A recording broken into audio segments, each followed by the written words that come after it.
Thank you so much.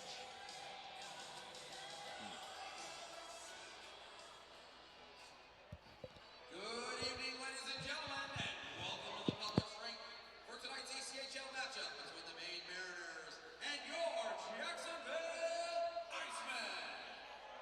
The 2021-22 season is brought to you by Community First Credit Union, the force behind the freeze.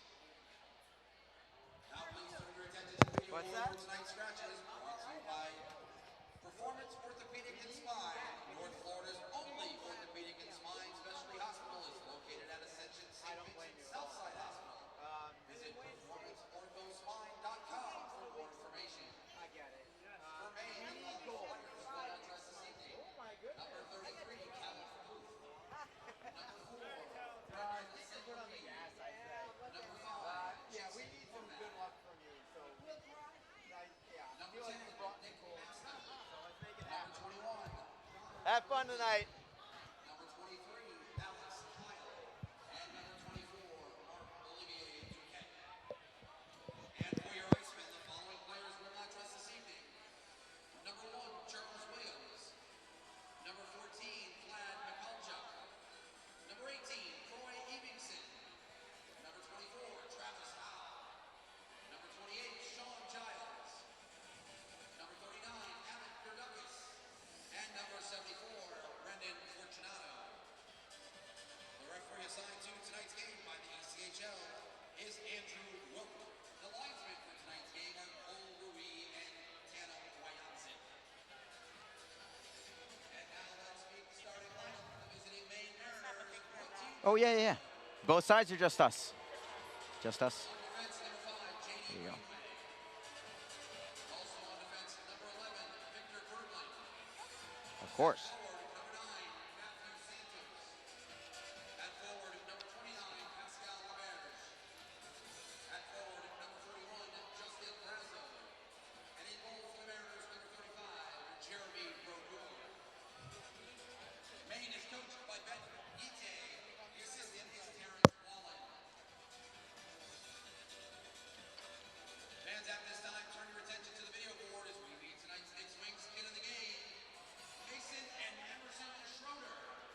Thanks to Dick's Wings for presenting our kids of the game, and thank you to supporting sponsor Main Event.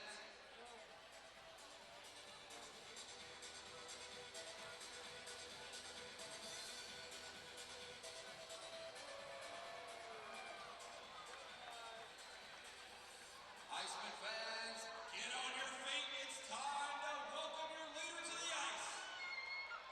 Here he is, number K9, brought to you by Farmer Vets and Hospital.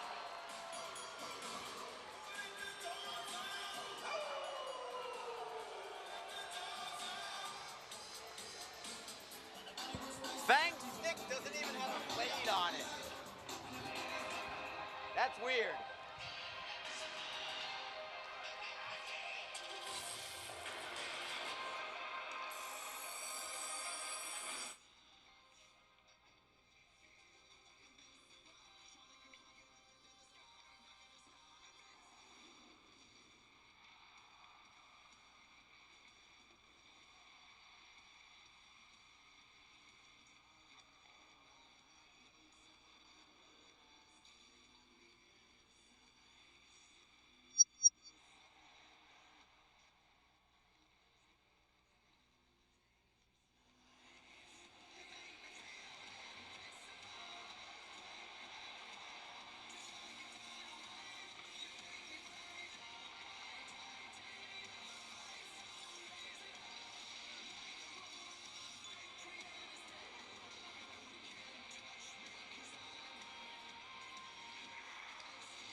Iceman fans, let's meet tonight's starting lineup.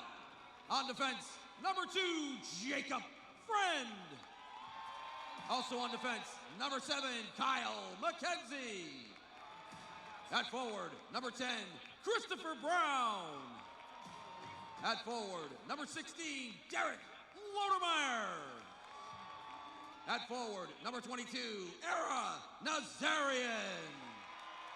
In goal tonight for your Icemen, number 35, Tyler Wall. Jacksonville is coached by Nick Luco. The assistant coach is Brandon Mashinter. Good evening, everyone, from the VyStar Veterans Memorial Arena. This is Arlie Johnson with you with Alex Reed. Time for Jacksonville Icemen hockey. And tonight, for the third time this week, the Icemen are hosting the Maine Mariners. The first two meetings did not go well, at least in terms of the score sheet. Jacksonville losing games by counts of 3-1 and 2-1. So they're looking to salvage the third game of this three-game series. Opening face-off in just a few minutes. First, let's head down to ice level for your national anthem.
And it is time for hockey on this beautiful Friday evening here in downtown Jacksonville.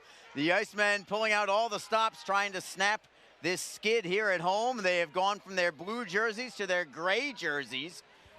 So do not adjust your sets at home because we've got white against a light gray tonight. Yeah. But we know who is who, and we'll figure it out as we move along as I bring in Alex Reed. And Reeder, I think from an Iceman point of view, they have to be frustrated for sure, but I don't know if discouraged would be the right word. I think that just frustrated. If anything, I would be encouraged. The team has played well. I think that they've deserved a better fate in terms of how they've played the last two games. They just haven't gotten the results for it, and it really just comes down to finishing and finding the way to put the puck in the net.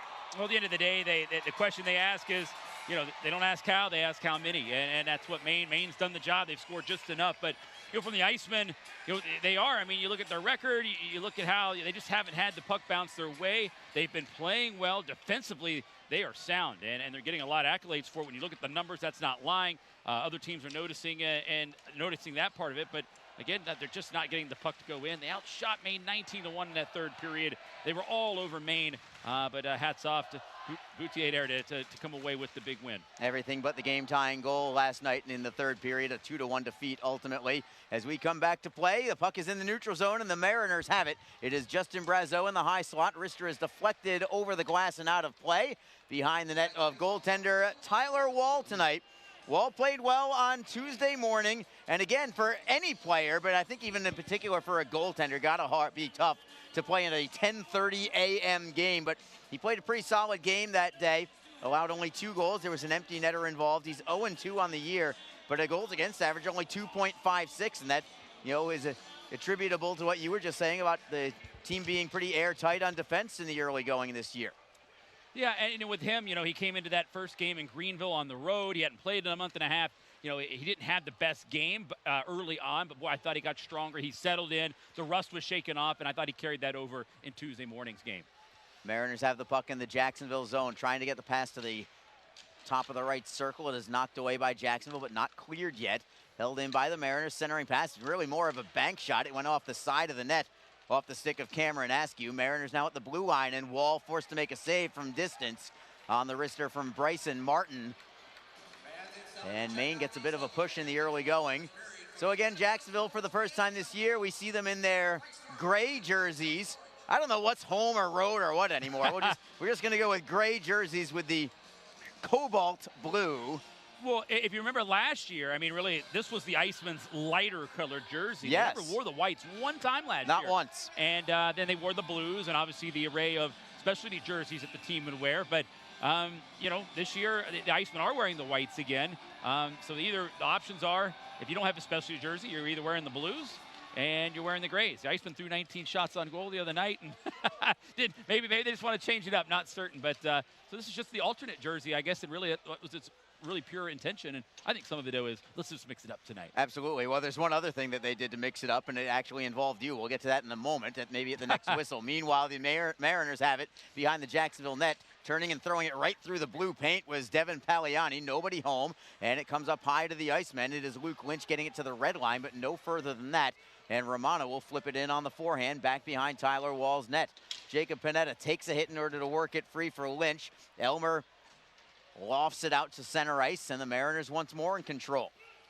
Brazeau takes a hit from Zach Berzola. Berzola flips it up the boards, finds Derek Lodermeyer. The Icemen changing their lines up a little bit today with Derek Lodermeyer in the pivot between Aaron Azarian and Christopher Brown. That's the first time we've seen that particular look from head coach Nick Luco, and we'll see if maybe that can generate some offense as well. Puck is now in the Maine zone. Taking the body is Lodermeyer, but Callan takes the puck for the Mariners behind his own net. Helping out is Brown, trying to kick it up against the wall for Aaron Nazarian. It's tied up right behind the net of Jeremy Brodeur, and the Icemen come away with it. Centering pass, however, knocked free by Maine. They'll stick handle out to the neutral zone. It is Santos to the blue line, knocked free by Jacksonville, poked away, and a stick up high in the face. It's going to be a penalty on the Mariners, delayed call. The Icemen have the puck. Brown has it in the neutral zone. Nazarian back for Brown, 2-on-1. Brown looks the centering pass away. It goes behind McKenzie, who was fighting for the loose puck. Puck trickles out to center ice. The Icemen still have possession. They have 6 skaters on the ice. No worry about the puck going into an empty net behind them, because as soon as Maine touches the puck, we'll have a power play for the Icemen. It's Nazarian to the blue line. Offside will be called, but it will be a power play here for the Icemen. High sticking is the call. And now we're going to see whether it's a 2-minute or 4-minute high stick. Andrew Wilk is your referee. Wilk goes to the bench to see if there's a cut or not. I think it was on Jacob Friend, just 2 minutes. Yo, but that was such a long time with the delayed call. If I'm Jacob Friend, I'm thinking, cut me, Lou, cut me. Good Rocky reference there. No, you're right. I was just sitting there thinking about it. This went on with the delayed penalty for quite some time. That's plenty enough time for maybe the blood, if there was any, to seep through, but not the case. Icemen on the power play. Shot from Brown deflects into the corner. The Icemen get it right back. Sides behind the net. Saucer pass for Nazarian at the right circle. Nazarian on his backhand. Throws it to the line for Taylor. Closes and fires. Blocked in front. Just deflected wide of the net of Brodeur. Sides gets it back on his backhand. Side looking for Brown. Back for Sides again. Trying to feed to the blue line. Knocked free, but the Icemen get it right back. It is Taylor. Left point. Going cross ice for Nazarian. He's got some open ice. Plays it down low for Sides. Sides trying to spin away from Nazarian. They're bottled up into the corner. Comes free for James Sanchez for the Icemen. Sanchez with one hand on the stick. Knocks it loose for Sides. Sides gives it up to Pesky. Looking for Robbins. He will turn and clear it away. Brown almost held it in. Good start to this power play. We have 1:03 remaining on it. The Icemen have been struggling with the man advantage, especially in this series against Maine. They are 0 for 9, I believe, on the power play in this weekend series, or this week-long series, I should say. Mariners behind their own net, and another clear out, this time by J.D. Greenway. Wall will leave the puck behind his net for Jacob Panetta. Still 42 seconds to go on the power play. The Icemen have been very disciplined this weekend, or this week, keep saying this weekend. They've only allowed 4 power play chances for the Mariners in 2 games combined. As the Icemen chip and chase after it. Panetta got hit up high as well. As Brodeur plays it around the wall at the blue line. It's held in by Lodermeyer. High into the air. It belongs to Panetta. He just holds it in. Berzola at the left circle. Back for Panetta. Moves it to the right side. It's too far in front of Elmer. And the Mariners will drive it off the glass and out. That will do it on this power play. The Icemen 0 for 1 in the early going. Still 6 seconds left on it technically. As Panetta skates through the neutral zone. Feeds for Elmer onside.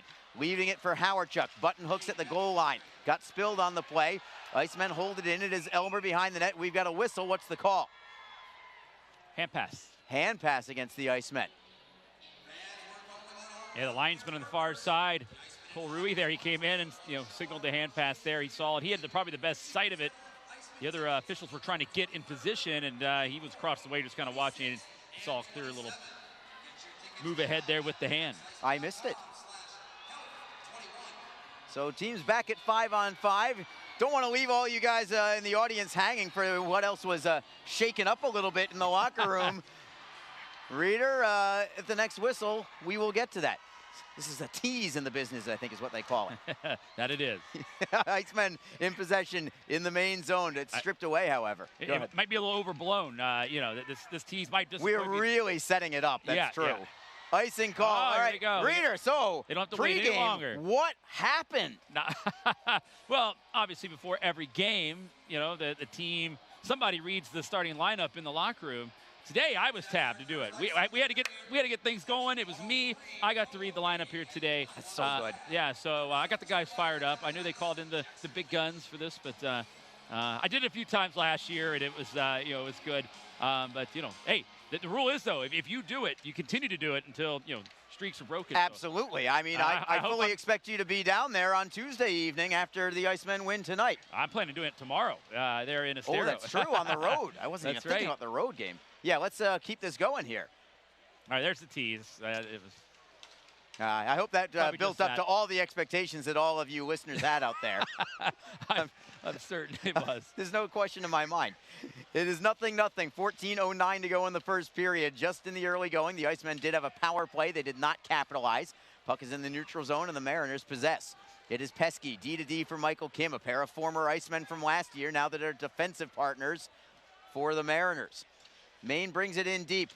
McEnany nearly lost the handle, but he does get it ahead for Nazarian, chipping it off glass. It'll bounce to the Maine blue line for Pesky, spinning away from Lodermeyer. Bit of a dangerous pass, but it does go to Kim. And the Mariners come through the neutral zone. Jerry Leone knocks it off the boards. Maine with a shot towards net. It trickles wide to the far post. Jacksonville tries to clear out, held in by Maine. Goes back behind the Icemen net. And it's Robbins in control, trying to find a trailer. He'll play it underneath instead. The Icemen are on it first to the blue line, held in by Bryson Martin. Some forechecking here from the Mariners. It is Askew. Sharp angle shot blocked into the corner. Comes for Lodermeyer. Lodermeyer tries to tap it away from a man. It comes right back to him on a deflection. And this time he'll forward it out to center ice. And here comes Nazarian. He beats a man. Left circle, closes, and bangs one off the pipe to the far side of Brodeur. What an excellent individual effort from Nazarian, who gets it right back behind the net. Nazarian fanned on his passing attempt. Elmer is there trying to help him out. Now it's Elmer in control.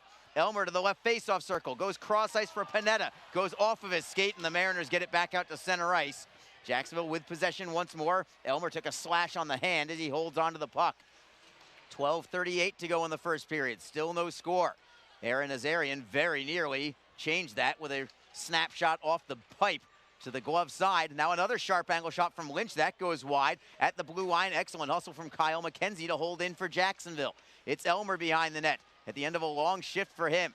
Tries to work it free for Craig Martin. Greenway kicks it aside. Romano will clear out. But the Icemen do have Maine a little bit on their heels these last couple of shifts as Jacksonville picks it up inside their own line. McKenzie goes D-to-D for Berzola. Long outlet pass goes right to Brodeur. Rebound is loose. Brodeur with a save. Rebound goes behind him, but it never crossed the goal line. And Maine clears it away. It's not out yet. McKenzie at the top of the right circle, looking to go for Roth in the bumper, but it was out of his reach, and the Mariners get it back. What a terrible giveaway from the goaltender, Jeremy Brodeur.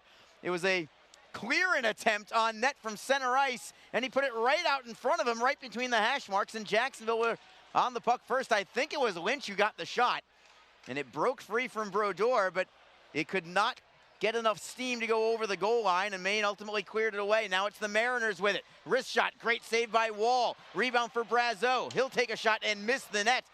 Maine with it behind the net, and some pressure here from their top line. Callan with a shot on goal. Save made by Wall. Rebound for the Icemen. Roth just wants a face-off, trying to pin it up against the boards. Mariners hold it in. Callan, cross-ice slap shot from Martin. Oh, what a play defensively.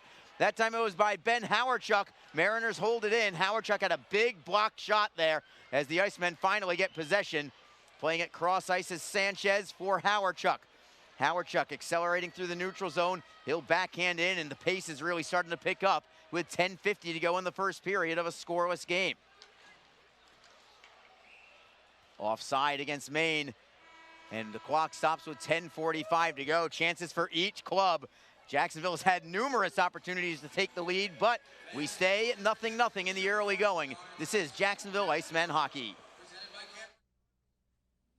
Tonight's game is brought to you by the ECHL, celebrating its 34th season of affordable family entertainment.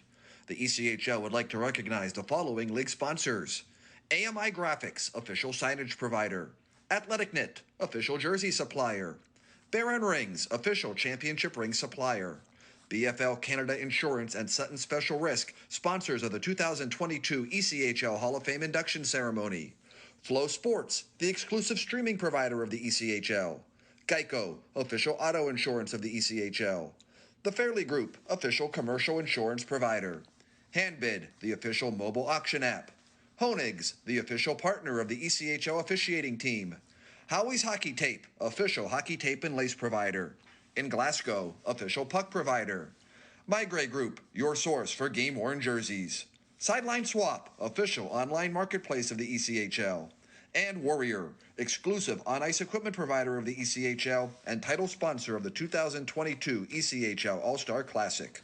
Catch all of the ECHL action live in high definition by logging on to flowhockey.tv.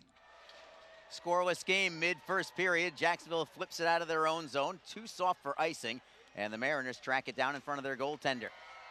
Cross-ice look, it is Michael Kim feeding Askew, who is over the blue line and onside. His wrister deflected out of play.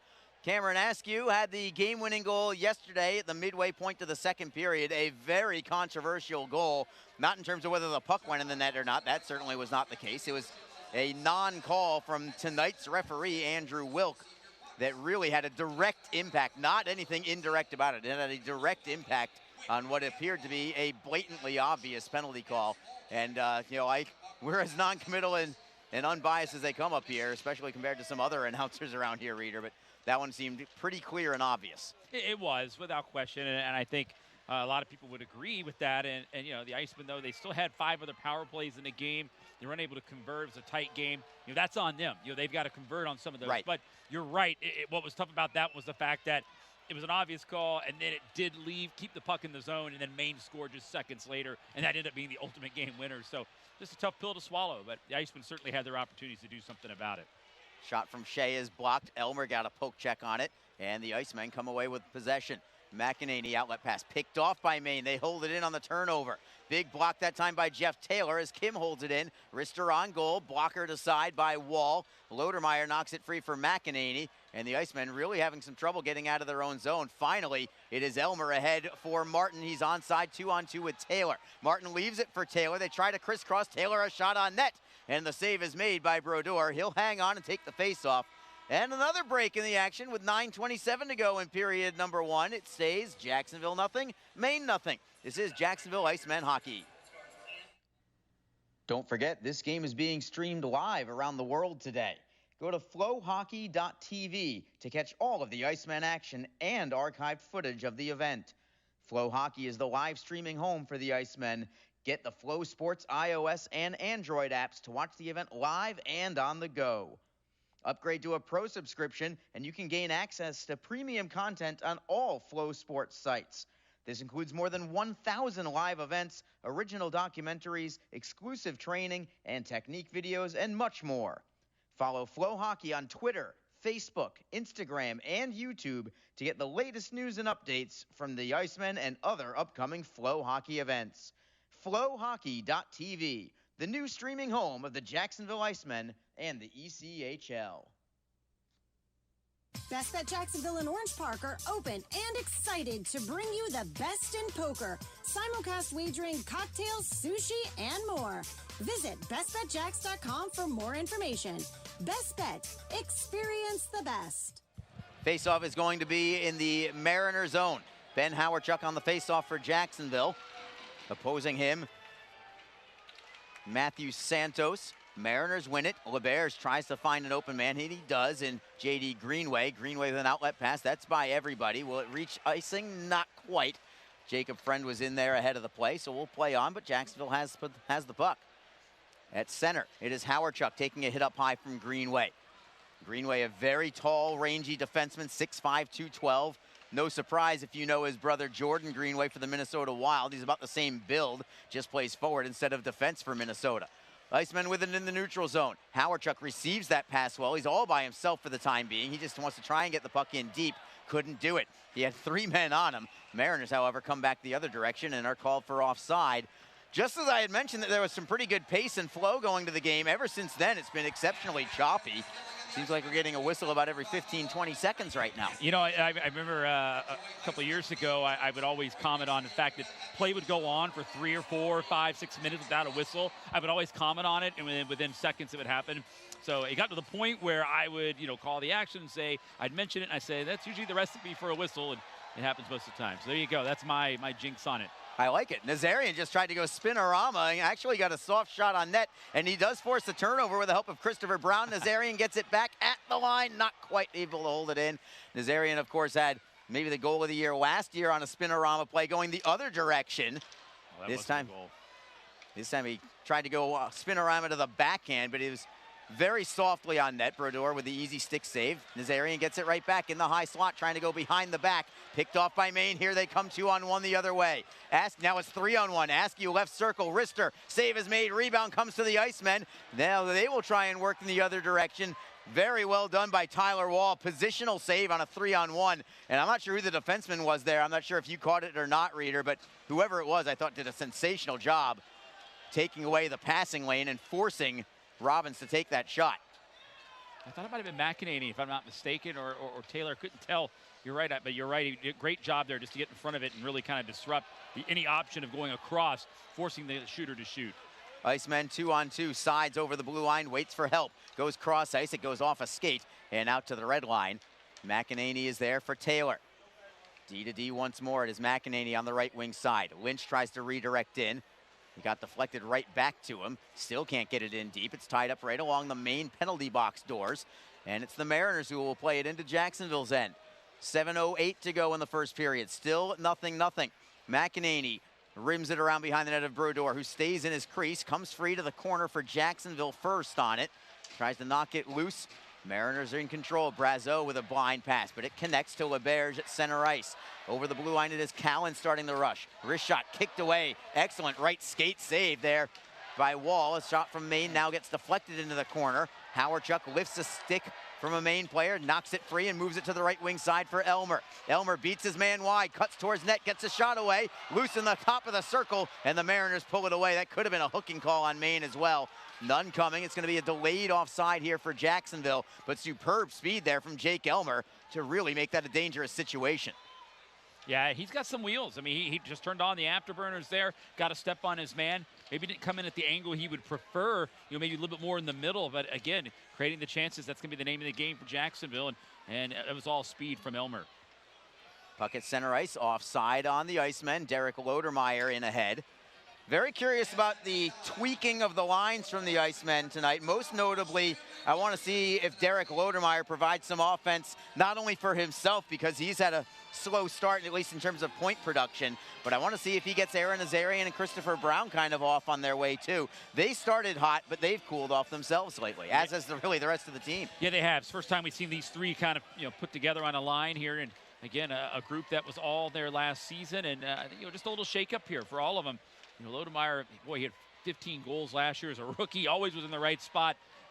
Hasn't really had that success just yet, but brings a lot of other things to the table. Here come the Icemen trying to break out. Can they get there? Brazola couldn't quite knock it away from Greenway. We've got a whistle and a hand pass called. The Icemen had the right idea. Berzola saw the opportunity, was trying to step up. Lodermeyer attempted a poke check ahead to him. It would have set up a 2-on-1. Instead, it's just another break. 5:45 to go in the first. It is still Jacksonville nothing, Maine nothing. This is Jacksonville Icemen hockey.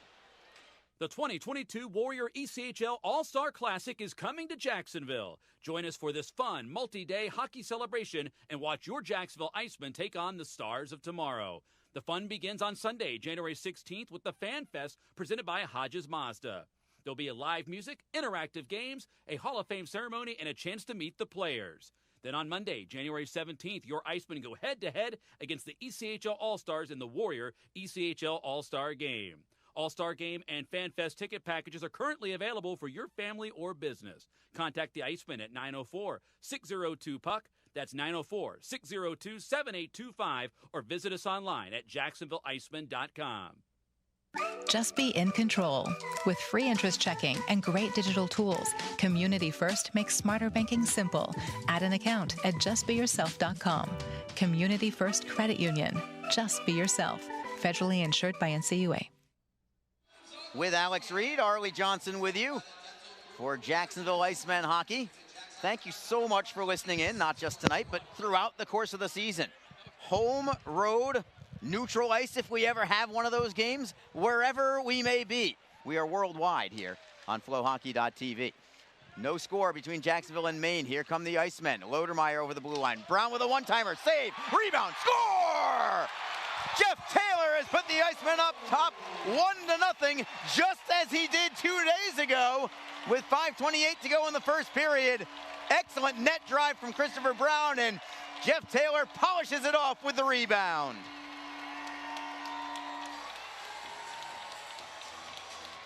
So Jeff Taylor jumping up into the play and into the rush that time, was right there on the follow-up. That rebound right off that right pad and then pushed home. Herder was sprawling that time. And what a job that time by Jeff Taylor to be in the right spot. And again, that's what the Icemen had to do. You know, they got a lot of shots, 38 the other night. And the second chance opportunities just weren't there. That one was, and Taylor bangs home his second of the year. Here is Joe Massey with your goal call from Jeff Taylor. Assisted by number 16, Derek Lodemeyer. And number 10, Christopher Brown. Time and goal, 14 minutes, 32 seconds. Jeff Taylor's second in as many games, second of the year, second in as many games. And we just talked about Derek Lodemeyer and Christopher Brown and whether that will jumpstart things. They're the two who get the helpers on it, so well done there. I like to think that maybe we had something to do with that, Reader. Yeah, I think so. Why not? So 1-0 Jacksonville, but we've seen this story before as the Mariners get a shot away and they score on a rebound. Exactly like Tuesday, exactly like Wednesday. 4:46 to go. It's that vulnerable minute. You know, it's actually a thing, you know, where teams, you see it all the time when you do the out-of-town scoreboard, how close some goals are scored right after another team scores. And it just, maybe you're on that high or whatever it is, you're feeding off the energy, but it always seems that a team counters in a short amount of time right after you score a goal, and that's what they call the vulnerable minute. And that is really how all three games have started, Arlie. It's incredible. They've been mirror images of each other. It's going to be Matthew Santos with this goal, a rebound shot, his third of the year. The only assist, I believe, is going to go to Nate Callan for the Mariners. And deja vu twice over, at least for the first period. And the Icemen have got to figure out a way to break this trend. And here comes Jacksonville. Sides, tries to step around Berglund, tap towards the blue line, and Maine takes possession. It is Robbins giving it up to the Icemen. Zach Berzola flips it up the wall. Finds Sanchez. Sanchez looking to go around Greenway, and he does. Playing it in behind the net for Joey Sides. Elmer cuts towards net, and now Elmer has it behind the net. Could not center. Tries to tap it away from Greenway, and he does. Sides looking for Elmer. Elmer gave it up briefly. Sides fights for it again. Puck is caught in the player's skates for Maine, but the Mariners come away with it, and they've got a three-man rush, 3-on-2. Greenway looking for Jerry Leone, and they will score again. And the Mariners have taken a 2-1 lead as Cam Askew gets the goal at 16:12 of this first period. Yeah, so 3 goals about just over a minute and a half apart. Yeah, an odd man rush. They got the puck down low. The guy at the hash mark made a nice pass across on the backhand, and it was knocked home on the back door there. Cam Askew hammering that one home. He's now scored in back-to-back games, but Wall got a piece of that with the stick. It looked like it hit off his stick and then hit off the post and then trickled in. So a little bit of pinballing going on with that tally. Just missed a miraculous save, but unfortunately it is going to be the goal for Cameron Askew. J.D. Greenway assisting along with Kelty Jerry Leone. And the Icemen, as it has been the last couple days, or couple games, have fallen behind 2-1 after taking a 1-0 lead. One difference, though, at least this was in the first period, and we'll see if the Icemen can equalize maybe before this period is even over. Still 3:18 to go, but it is 2-1 Maine. 3 goals, a minute 40 apart combined between the two clubs there. The Mariners have the puck in the Jacksonville end. Shea tries to spin away from McEnany. The Icemen get possession on a steal. Up the glass, it is Taylor looking for Nazarian, finds him on an indirect feed. Nazarian with a forehand. Save is made by Brodeur, sticks up high. What a move that was by Nazarian as a Maine player goes down at the whistle. And we'll see if there's any penalties coming from this. I didn't see the arm go up initially there. I believe Lynch shoved back a man who went down pretty hard. I'd like to see the fall there again to see if there's maybe some embellishment in that to try to sell it. But definitely a meeting of the minds there right in front of the goaltender, Brodeur, and I was trying to sort things out right now. Andrew Will talking to the captain here, Doherty. And Doherty was the one who was spilled on the play. He is their team captain. Does not appear that we're going to have any penalties here, at least I don't believe so. They will put the faceoff outside the blue line, however. And that was a great pass from Taylor to Nazarian, chipping it off the glass indirectly to him. But that move from Nazarian to go from the outside in and put the puck kind of underneath the stick of the defenseman, I think it was Doherty. And to get a forehand shot away from where he was on the backhand, I mean, that is tremendous skill. Yeah, he's so shifty and so smooth sometimes with the puck handling, and he brings a lot to the table as well. A guy that, he's so good in the corners too. He could stop on a dime and give you 9.5 cents change sometimes. So definitely could. We were talking about that, actually. I was talking with the coaching staff tonight, both Brandon Mashinter and Nick Luco, about Aaron Nazarian in particular, and how, for one of the smallest guys on the team, but anytime the puck's in the corner, if there's a puck battle, he's the one who comes away with it. Against much larger defenders typically, but he's the one who ends up coming away with those wall battles that are so important. And he just brings it every game, every shift. I mean, it's hard work pays off, and it sounds a little cliche, but that's the case with Aaron Nazarian. I mean, he just doesn't quit, and he outworks his opponent more times than not, and he's been able to be rewarded for it. Hawerchuk finishes a hit on Santos as we come back to play, and now an offside call against Maine, and Jacob Friend really tried to line up Callan. He missed on the hit, and I'm glad he did, because if he connected, it would have been after the whistle, and that really could have been a problem for the Icemen. Yeah. So I'm glad that he missed on it. Harley, it's amazing how quickly this game changed. I mean, we had the roof blown off the building here after that goal by Taylor, and then just within moments, now the Icemen are trailing 2-1. It's just been that kind of week. It's been that kind of time right now. I really had that, I was kind of feeling there that first goal would maybe launch and ignite a few more of it. We thought that 3 days in a row. We really did, didn't we? But it's just been a very bizarre week, really, in general.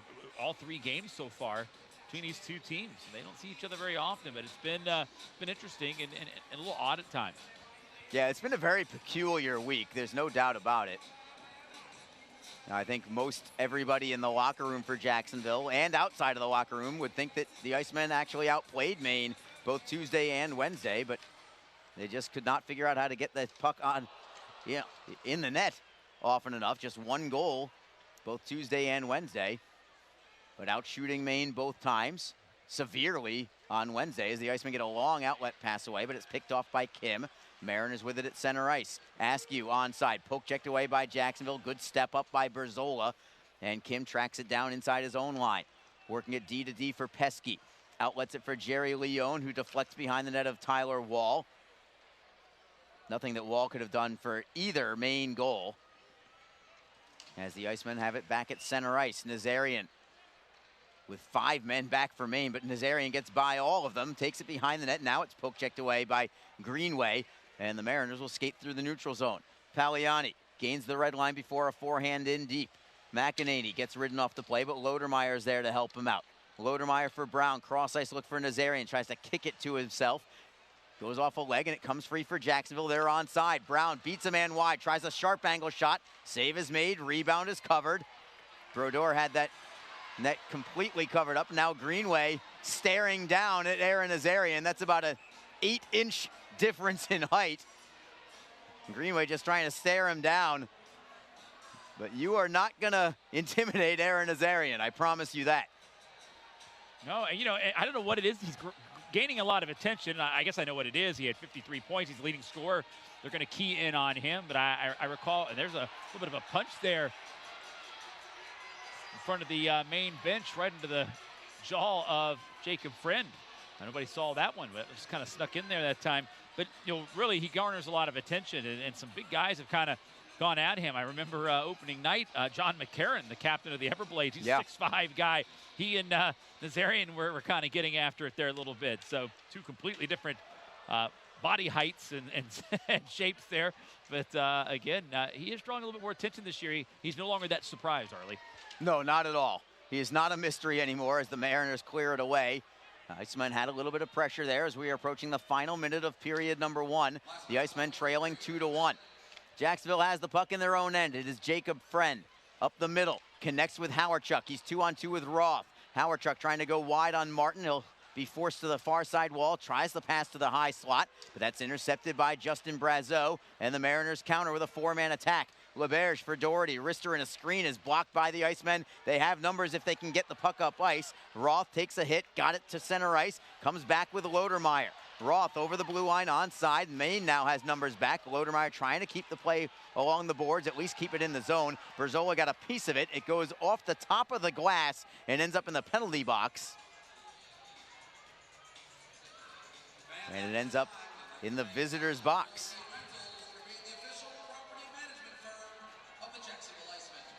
That was right by Mike Hurley. Not Jay Eilers in the visitor's penalty box this time. Mike Hurley is in there, who is not nearly the media hound that Jay is. So I'll give Mike the extra attention this time. There you go. Got to cut Jay down a notch or two every now and again. Can get right to his head.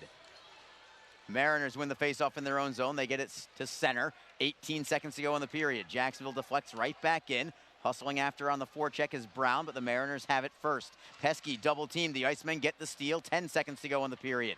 Panetta from the blue line. Shot on goal. Gloved by Brodeur. That was a knuckleball shot from Panetta. Brodeur forced to hold on, and the Icemen do get a face-off here with 5.9 seconds to go. Not a lot of time, but enough to do something with it if you can win a draw cleanly. Yeah, 5.9 seconds to go, and a face-off here at the left wing circle. That was a nice shot, though, by Panetta. Kind of a tricky one. Had some good zip. He's really been playing well here in the last week and a half here since he's growing confidence each game. The Icemen got a centering pass off, but Maine picked it off, and time will expire. Entertaining contest. I would say that Jacksonville again outplayed Maine, but once again don't have the results to show for it. It's just, the definition of insanity right now. Just repeatedly the same thing over and over again. The Icemen take a 1-0 lead, give up a pair. They're down 2-1 right now. Yeah, it's so quickly how it can change here. And again, it's, that first period, it's really, if you want to describe it, it's more the same, of what we've seen all week. A good Iceman period. Shots 11-8, as you mentioned there. I think they outchanced them, and they definitely outshot them and got the first goal, but they go into the locker room right now still behind. So still plenty of time, 40 minutes to go, but this has been the theme all week long, and you want to talk about consistency. That's really what's been consistent all week long on both sides. So we'll see how the second period shapes up here for Jacksonville. So the Icemen do get on the board and take a 1-0 lead. Jeff Taylor, same as it was Wednesday, was Taylor again on Wednesday. He connects for his second goal in as many games. A rebound of a Christopher Brown shot. Derek Lodermeyer also assisting at 14:32 of the first period. But the Mariners came right back. 42 seconds later, it was Matthew Santos making it a 1-1 game, his third of the year. And 58 seconds after Santos's goal, the Mariners took their first lead of the night. Cameron Askew, his fourth of the year, set up by Jerry Leone and Greenway at 16:12 of the first. Shots on net in the first also favored Jacksonville. 11 for the Icemen, 8 for the Mariners, but it is 2-1 Maine after one period of play. We will take a break and return momentarily. When we come back, we are going to have your ECHL Plays of the Week. Stick around. It is 2-1 Maine after one period. This is Jacksonville Icemen Hockey. Tonight's game is brought to you by the ECHL, celebrating its 34th season of affordable family entertainment.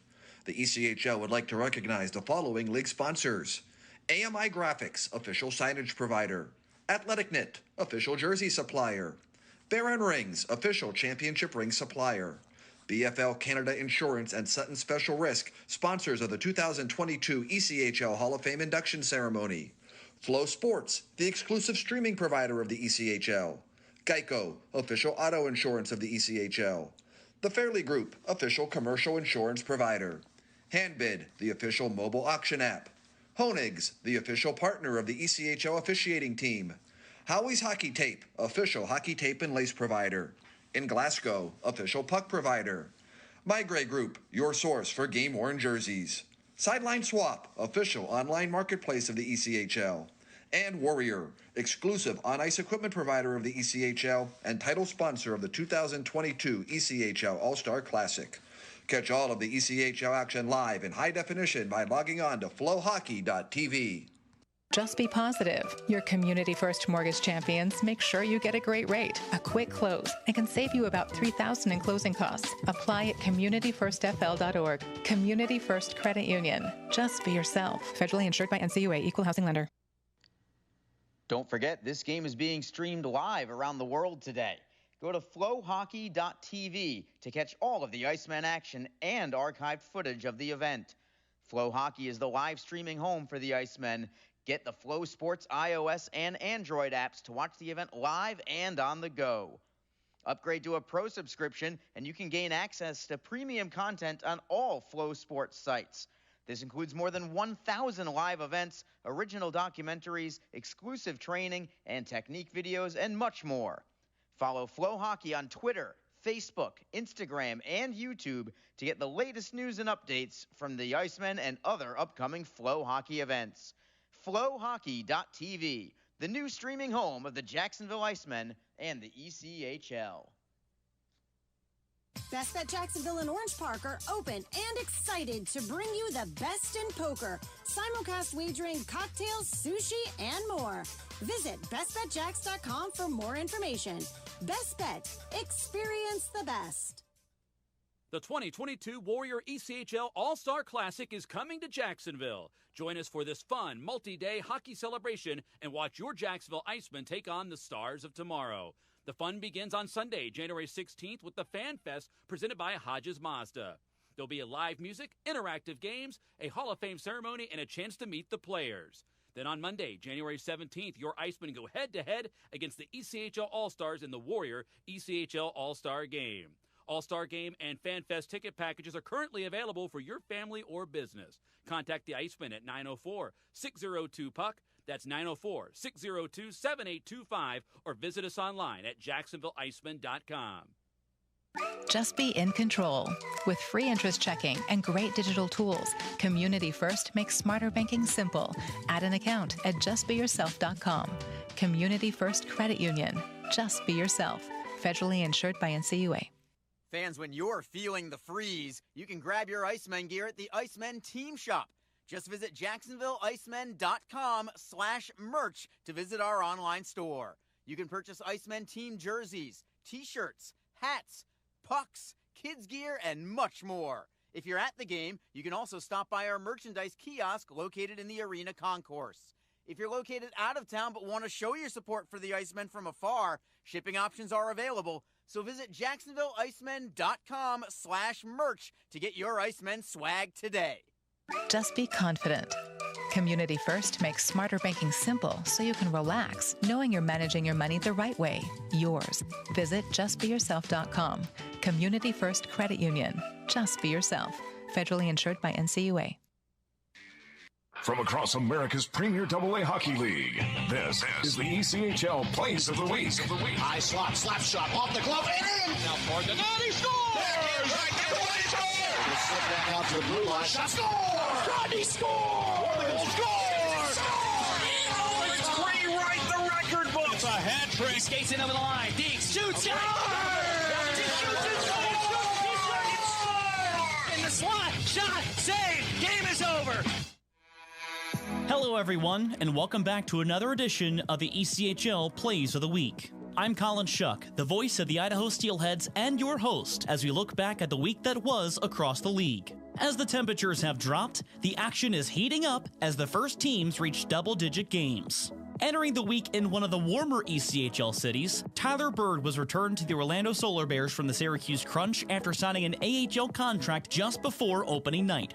In his Solar Bears debut last Tuesday, the forward wasted no time in making an impact. Parker battling here into the far corner, fending off Berzola, and now Sanchez takes over, bouncing puck back to the left point, retained by McLean, tipped in front, they score! Welcome back, Birdman! It's Tyler Bird with his first of the season, and it gives Orlando a 2-0 lead off the tip of his stick blade. That's Jesse Liedman on the Orlando Solar Bears broadcast network. The Solar Bears went on to win 3-2 that night, and Bird soared to 5 goals and 2 assists, not only for a share of the league scoring lead that week, but also took home ECHL Player of the Week honors for his efforts. Speaking of hot, the Norfolk Admirals were riding a 4-game win streak into last Wednesday's game against the Reading Royals. After goals from Blake Murray and Sam Tebow in the third period to tie the game at 3, the game would be decided in overtime, and it took just 17 seconds for Chase Lang to play hero for Norfolk. With space, here comes Chase, right side, and a shot, he scored! Just 17 seconds in overtime, Chase Lang beats Nagel 5-hole, and the Admirals come back once again! In 4 appearances in extra time this year, the Admirals are a perfect 4-0, which leads the ECHL. That was Weston DeWitt with the call on the Admirals broadcast network. Maybe with the hottest stick of the weekend, Maine Mariners forward Louis Zerder-Gossage put up a historic performance on Friday night in Portland against the Trois-Rivières Lions. With the Mariners facing multiple 3-goal deficits throughout the game, Zerder-Gossage single-handedly led them back with 3 straight second-period goals to tie the game at 6. Already with 4 goals on the night, it was no surprise who would give Maine its first lead of the game in the third period. Moving back out of the zone. Oh, stays in the zone. Here's Brazo stealing, moving in. He put it at the post. Following up and scoring is guess who? Louis Zerder-Gossage. 5 in the game. 4 in a row. 7-6 Mariners. That was Michael Keeley on the call. The Mariners would ultimately fall 8-7 in overtime in one of the wildest games in recent years. Zerder-Gossage set a new single-game franchise record for Maine in both goals and points and became the 33rd player in ECHL history to net 5 goals in a game. He would then be loaned to AHL Tucson just 3 days later. The Iowa Heartlanders continue to build their fan base in a market that has never had hockey before. The fans in Coralville, Iowa City have been treated to some exciting home moments, including this strike from forward Chris Bennett on Friday. Here's David Fine on the Iowa Heartlanders broadcast network. Giveaway at net front. Heartlanders 2-on-2. Now a 2-on-1 through center. Short-handed. Misley looking net front. Score! Oh, it's Chris Bennett! And that's the first short-handed goal in Iowa Heartlanders history. Bennett is second of the night. A minute left in the second. The Heartlanders regain the lead, 4-3. Bennett was named team captain just the day before this goal, which proved to be the game winner over Indy in a 5-3 win. The Idaho Steelheads closed out a 6-game road trip spanning 12 days with a 3-game set in Rapid City last week. The Steelheads earned a hearty 4-1 win on Wednesday that was followed up on Friday with a strong start. 5th-year forward Will Merchant has been lighting the lamp frequently as of late, and it's no surprise he continued that with the opening tally. Versteeg lost his twig, gets it back in the middle of the scrum. Puck comes free. Coda tries to get it up, but the Steelheads take it away. Now they have numbers leading in. Merchant, left wing side, up to Casey Johnson. Shoots, one save, rebound, scores! Will Merchant on the putback gets it past the netminder for his 5th goal of the year, and the Steelheads take a 1-0 lead. That's me on 1350 KTIK The Ticket. Though the goal came in a losing effort, Merchant's strike was his 5th in 7 games, and his assist the following night marked his first point streak of the year. The Steelheads open a 6-game homestand this week. The Cincinnati Cyclones found themselves playing 4 games in 5 days, while subsequently playing 7 contests in a 10-day stretch. The team hosted the defending Kelly Cup champion Fort Wayne Comets on Friday night inside Heritage Bank Center, and with Cincy down by 2 in the third, defenseman Nick Boca got the team back within 1. Up to center, it's a loose puck that is found by Craggs now. Thought Bush was going to get there. Craggs got it to Caparuso. Now left side shot, they score! Nick Boca! 74 in white has been all over the ice tonight, and there Flower from the left circle. The righty shot, ripping one to the top of the net. The shutout bid for Yuri Patera is over, and with 5:10 to go, it's a one-goal game. Boca's goal marked his second on the year, though the Cyclones fell 2-1 against the Comets. Overall, the team did manage a .500 week, going 2-2. However, they'll be without 3 defensemen for this week due to multi-game suspensions as a result of their altercations with Wheeling the following night. That was a call by Andrew Mossbrooks on the Cyclones Broadcast Network. The Florida Everblades entered the third period on Saturday, trailing Greenville 4-2, but just 45 seconds apart, Florida scored twice to knot up the game, including this goal from defenseman Ben Masella. Jake McLaughlin at the half wall, give and go on to Jake Jaremko. Jaremko lofts it to the midpoint shot, and they score! Ben Masella from a mile away. A power play strike knots up the game at 4-all. The Everblades went on to win 5-4, now sitting atop the South Division for the first time this season. That was Nick Rush on the Everblades Broadcast Network. And on Sunday afternoon, the Worcester Railers closed out a 3-3 weekend in Newfoundland, and Railers captain Jordan Lavelle-Smotherman notched a pair of goals and a 5-3 loss, including this one to kick off their scoring. Here's Cam McGuire with the call on 98.9 Nash Icon, the Railers Radio Network. Colin Adams down the right wing side. Former product of North Dakota, the high slot, Lavelle-Smotherman shoots, scores! Railers tie it up. It's the captain, Jordan Lavelle-Smotherman, in the high slot, who received the pass from Nolan Vesey at the left circle, and Smotherman strikes with 16:50 to go in the second period. We're all tied at 1. The 16th year pro is now tied for the team lead with 3 goals and is one shy of 50 in his ECHL career and just 3 points shy of 100 in 94 games heading into the week. That's all for this week's edition of the ECHL Plays of the Week. Make sure you catch all the ECHL action for your favorite team or across the league throughout the 2021-22 season by subscribing to Flow Hockey, the ECHL's exclusive streaming partner. From the City of Trees, this is Colin Shuck saying so long and good night from Boise.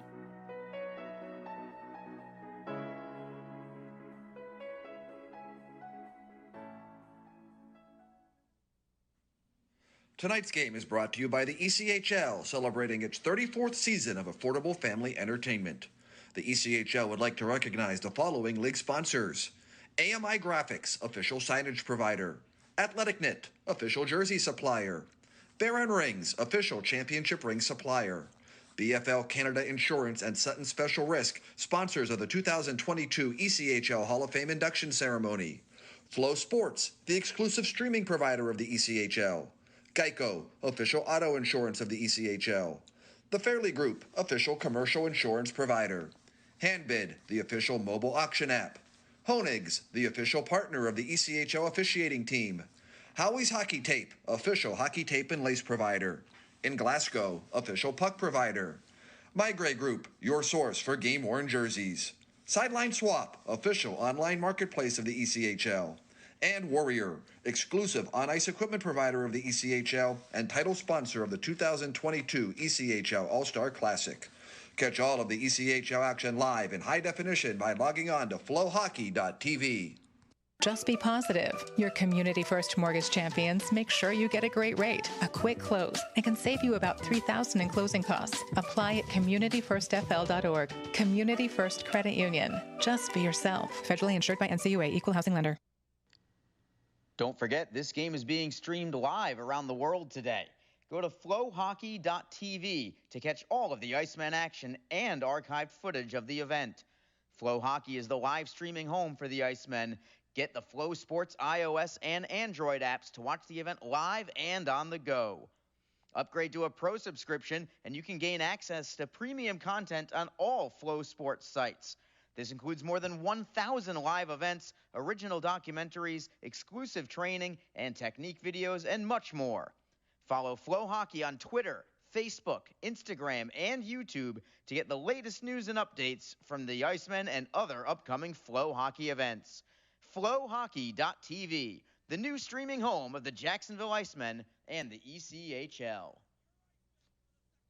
Best Bet Jacksonville and Orange Park are open and excited to bring you the best in poker, simulcast wagering, cocktails, sushi, and more. Visit bestbetjacks.com for more information. Best Bet. Experience the best.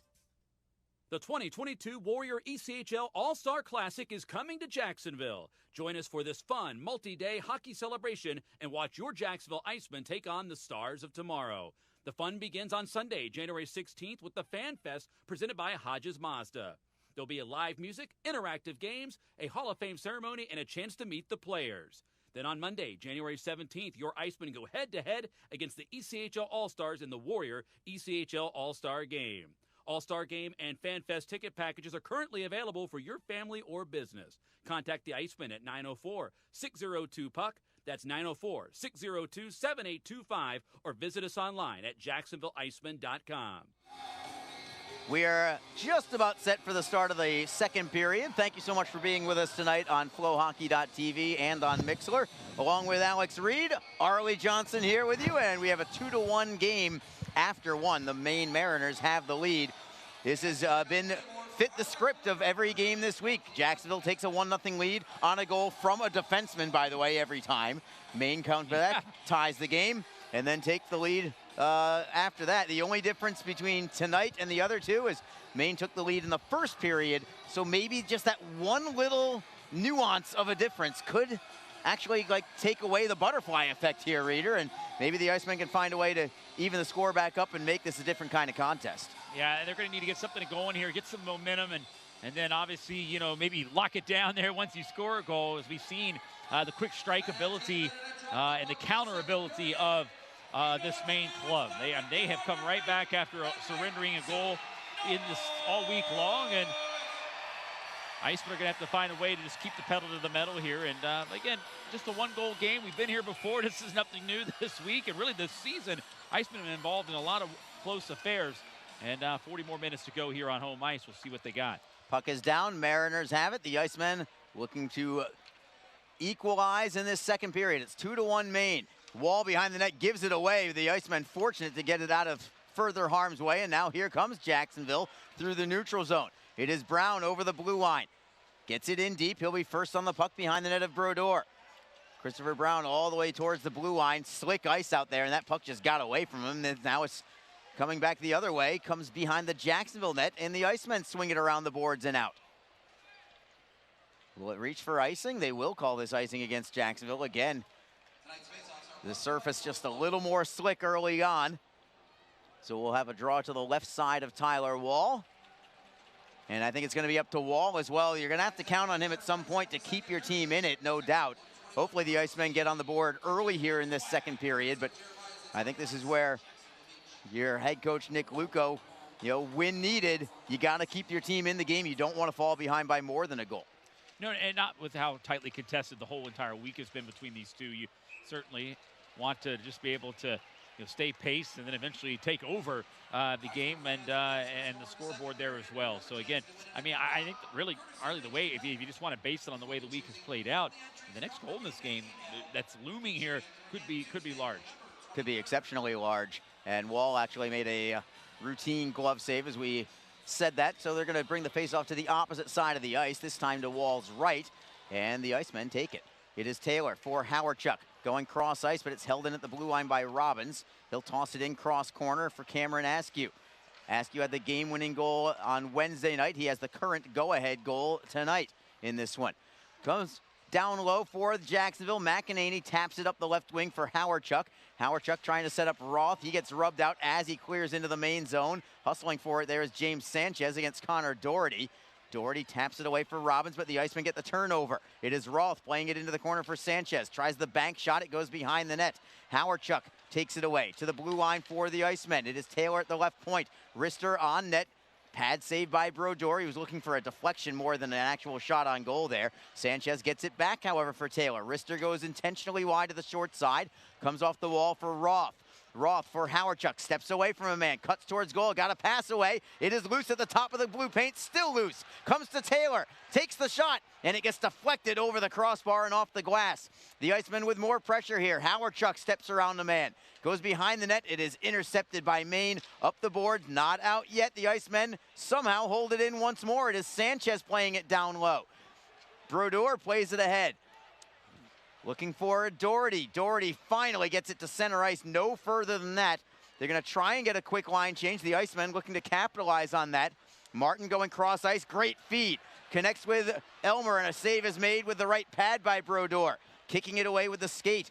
Puck goes high into the air, stays in play off the glass. Comes loose for the Mariners. Comes off a skate, and the Icemen hold it in yet again. Poke check by Lynch, diving to try and keep it in. Love the effort, but the Mariners clear it away.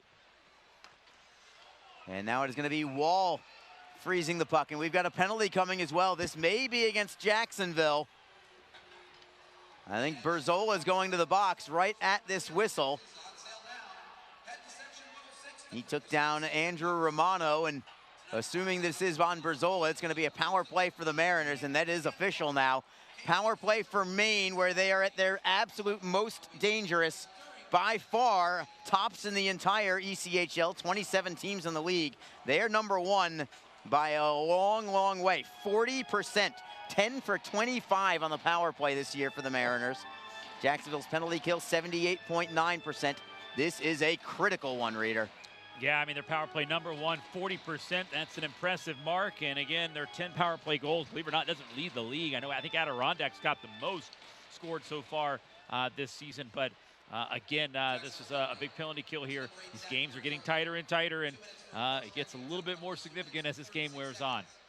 Christopher Brown and Derek Lodermeyer are your penalty killers. Kyle McKenzie and Jacob Friend are the blue liners. Maine through the neutral zone as the Icemen had gotten an initial clear. Maine comes back into the zone, comes off the back glass behind Wall, and the Mariners set up shop. LeBerge with a snapshot and a score. Pascal LeBerge makes it 3-1 Maine, beating Tyler Wall, glove side up high. Just 3:05 into the second period, and the Mariners are on top by a score of 3-1. Yeah, I think that one went through cleanly there. That was a clean beat, and LeBerge continues his point streak right now. He's got 9 points here. I mean, it's unbelievable here in the last 4 or 5 games. So this is a guy that's been streaking here along with Brazeau, and they're leaning on this top line. This is the line that has done the most damage here this week. And again, it's a power play strike, the 11th power play tally for the Mariners here this season. So the Icemen down by a pair. And now it's up to Jacksonville. No, another penalty coming up. This is on Maine. There's your whistle. Off the puck. Who's going to the box for them? Is it Askew? I think it is. A power play for the Icemen. Askew is going to the box. I don't know if this is gotta have it kind of stage, but it's pretty darn close to it. You don't want to let the game get away from you. And also you have an opportunity to get right back on the board after allowing one. Chance to take the momentum away from the Mariners here.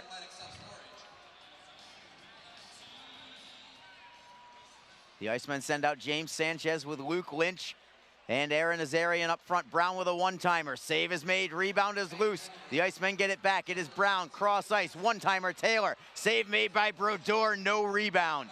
And sticks up high again. Excellent start to this power play, but Brodeur was on top of his game for that stop from Taylor.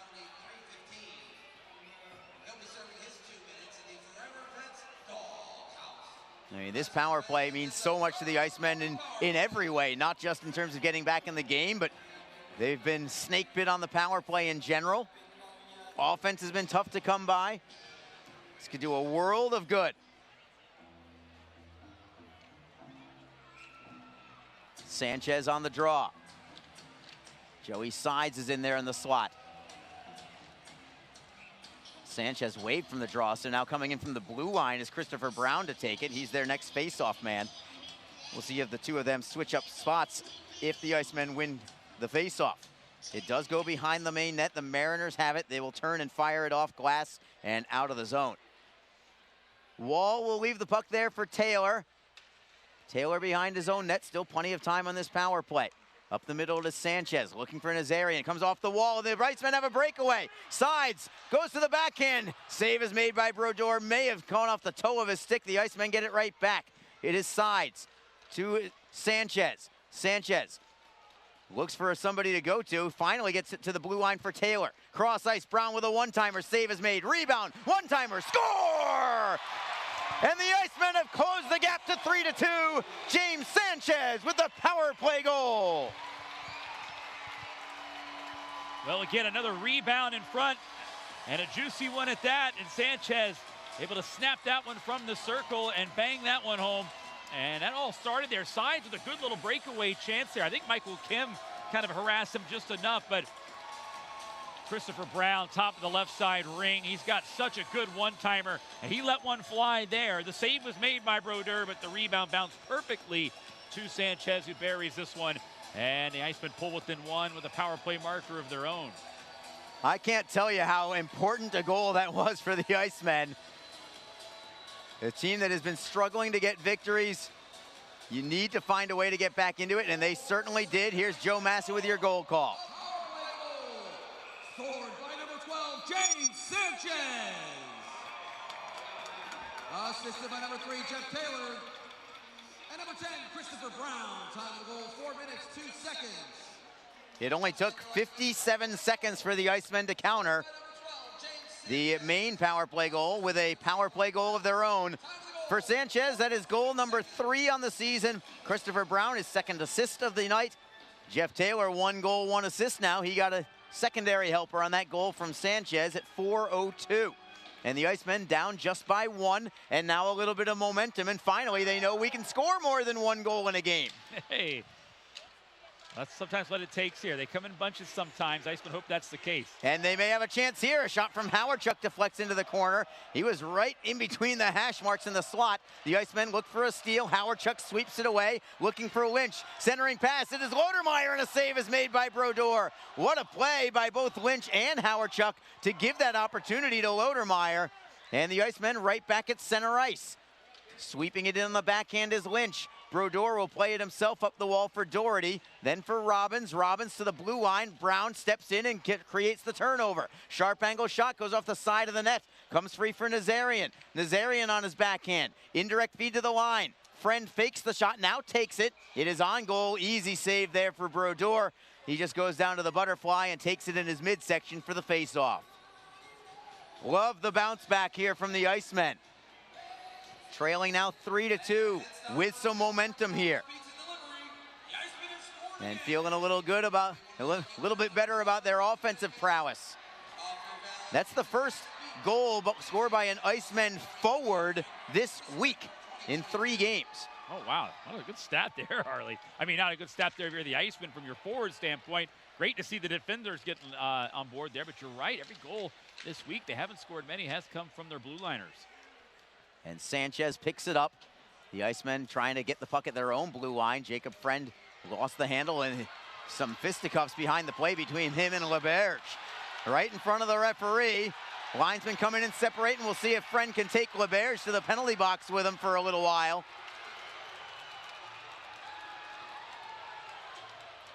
I'm not sure if it was enough for 5-minute majors for each, but I will take that trade-off anytime.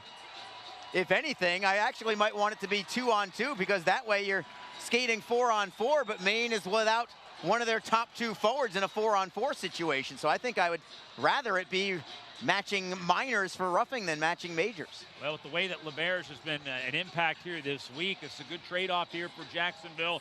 Get him in the box for a little bit. Like you said, the 4-on-4, that'll open things up here, and you're right, with one of their top offensive threats will be out. It is going to be 4-on-4. That's the signal here. So a little extra space out here on the ice surface, and we'll see if either one of these teams can take advantage of that. Faceoff will be in the Jacksonville zone, but yeah, I look for the Icemen to send out who Nick Luco believes are maybe his more speedy forwards, and he has sent out James Sanchez and Craig Martin. I expect Ben Howardchuk maybe to be on the next pairing as the Mariners take it behind the Jacksonville net. Poke checked away by Jacksonville, but not cleared out yet. Comes to the blue line for Kim. Takes the slap shot. It is blocked in front. Comes loose for the Icemen. Sanchez can't clear it out yet. The Mariners get it back. Santos to the blue line for Martin. Craig Martin defends on Bryson Martin.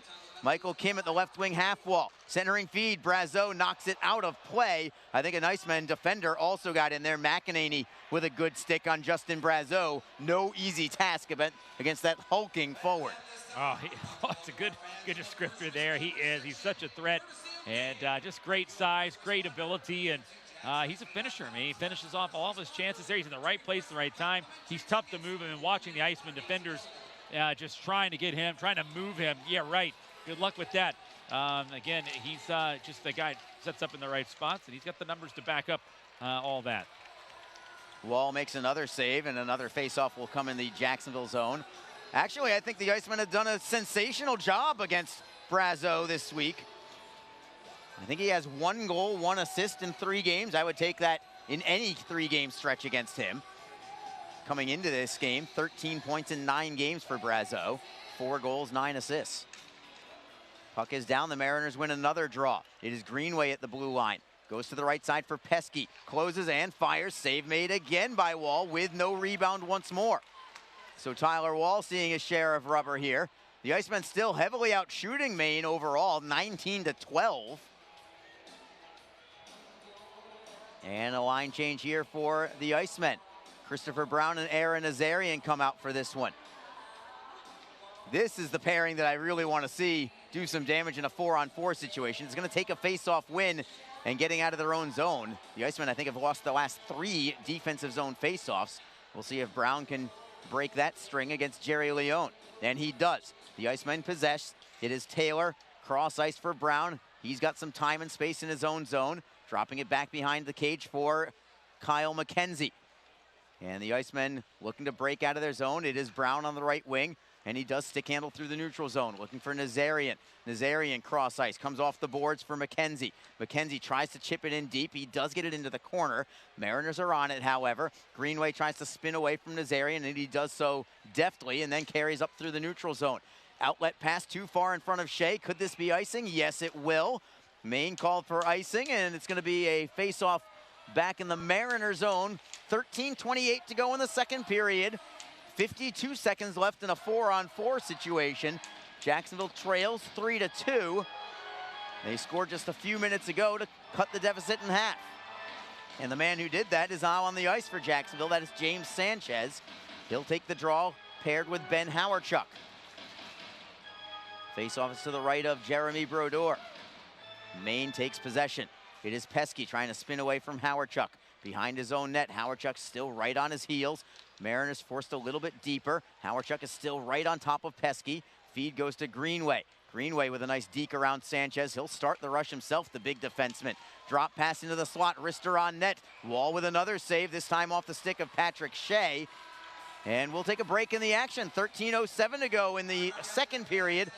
Each team has traded power play goals in this second period. The Icemen are still down by 1. It's a 3-2 count now in favor of the Mariners. This is Jacksonville Icemen hockey. Fans, when you're feeling the freeze, you can grab your Icemen gear at the Icemen Team Shop. Just visit jacksonvilleicemen.com/merch to visit our online store. You can purchase Icemen team jerseys, t-shirts, hats, pucks, kids gear, and much more. If you're at the game, you can also stop by our merchandise kiosk located in the arena concourse. If you're located out of town but want to show your support for the Icemen from afar, shipping options are available. So visit jacksonvilleicemen.com/merch to get your Icemen swag today. Just be confident. Community First makes smarter banking simple so you can relax, knowing you're managing your money the right way. Yours. Visit justbeyourself.com. Community First Credit Union. Just be yourself. Federally insured by NCUA. Arlie Johnson with you, along with Alex Reed. Thank you so much for being with us on flowhockey.tv and on Mixlr, of course. Jacksonville trails 3-2. 13:07 to go in the second period. We skate 4-on-4 right now. Even strength, but not full strength at the moment. Face-off is in the Icemen zone. It's Derek Lodermeyer waiting for the drop of the puck against Brendan Robbins. And the Mariners take possession. Moving it into an open corner is Askew. Sharp angle shot by Berglund. He fanned on it. Caromed off the side of the net, and it belongs to the Icemen. Martin circling around. Gives himself a little more space behind his own net. Outlet for Lodermeyer. Lodermeyer on his backhand. He's forced deeper. The Icemen still with possession, however. Taylor through the neutral zone. Now he's got some space. Clean entry into the zone. Onside is Taylor. Taylor on his backhand. Tries to play the puck into the corner, looking for Martin. Lodermeyer is all alone between the hash marks if the Icemen could get the puck away, but they just could not do it. Teams are now at 5-on-5 as Jacksonville keeps the puck in the zone. Lodermeyer tosses it behind the main net. Brodeur plays it himself. Kim got a piece of it, but the Icemen get the steal.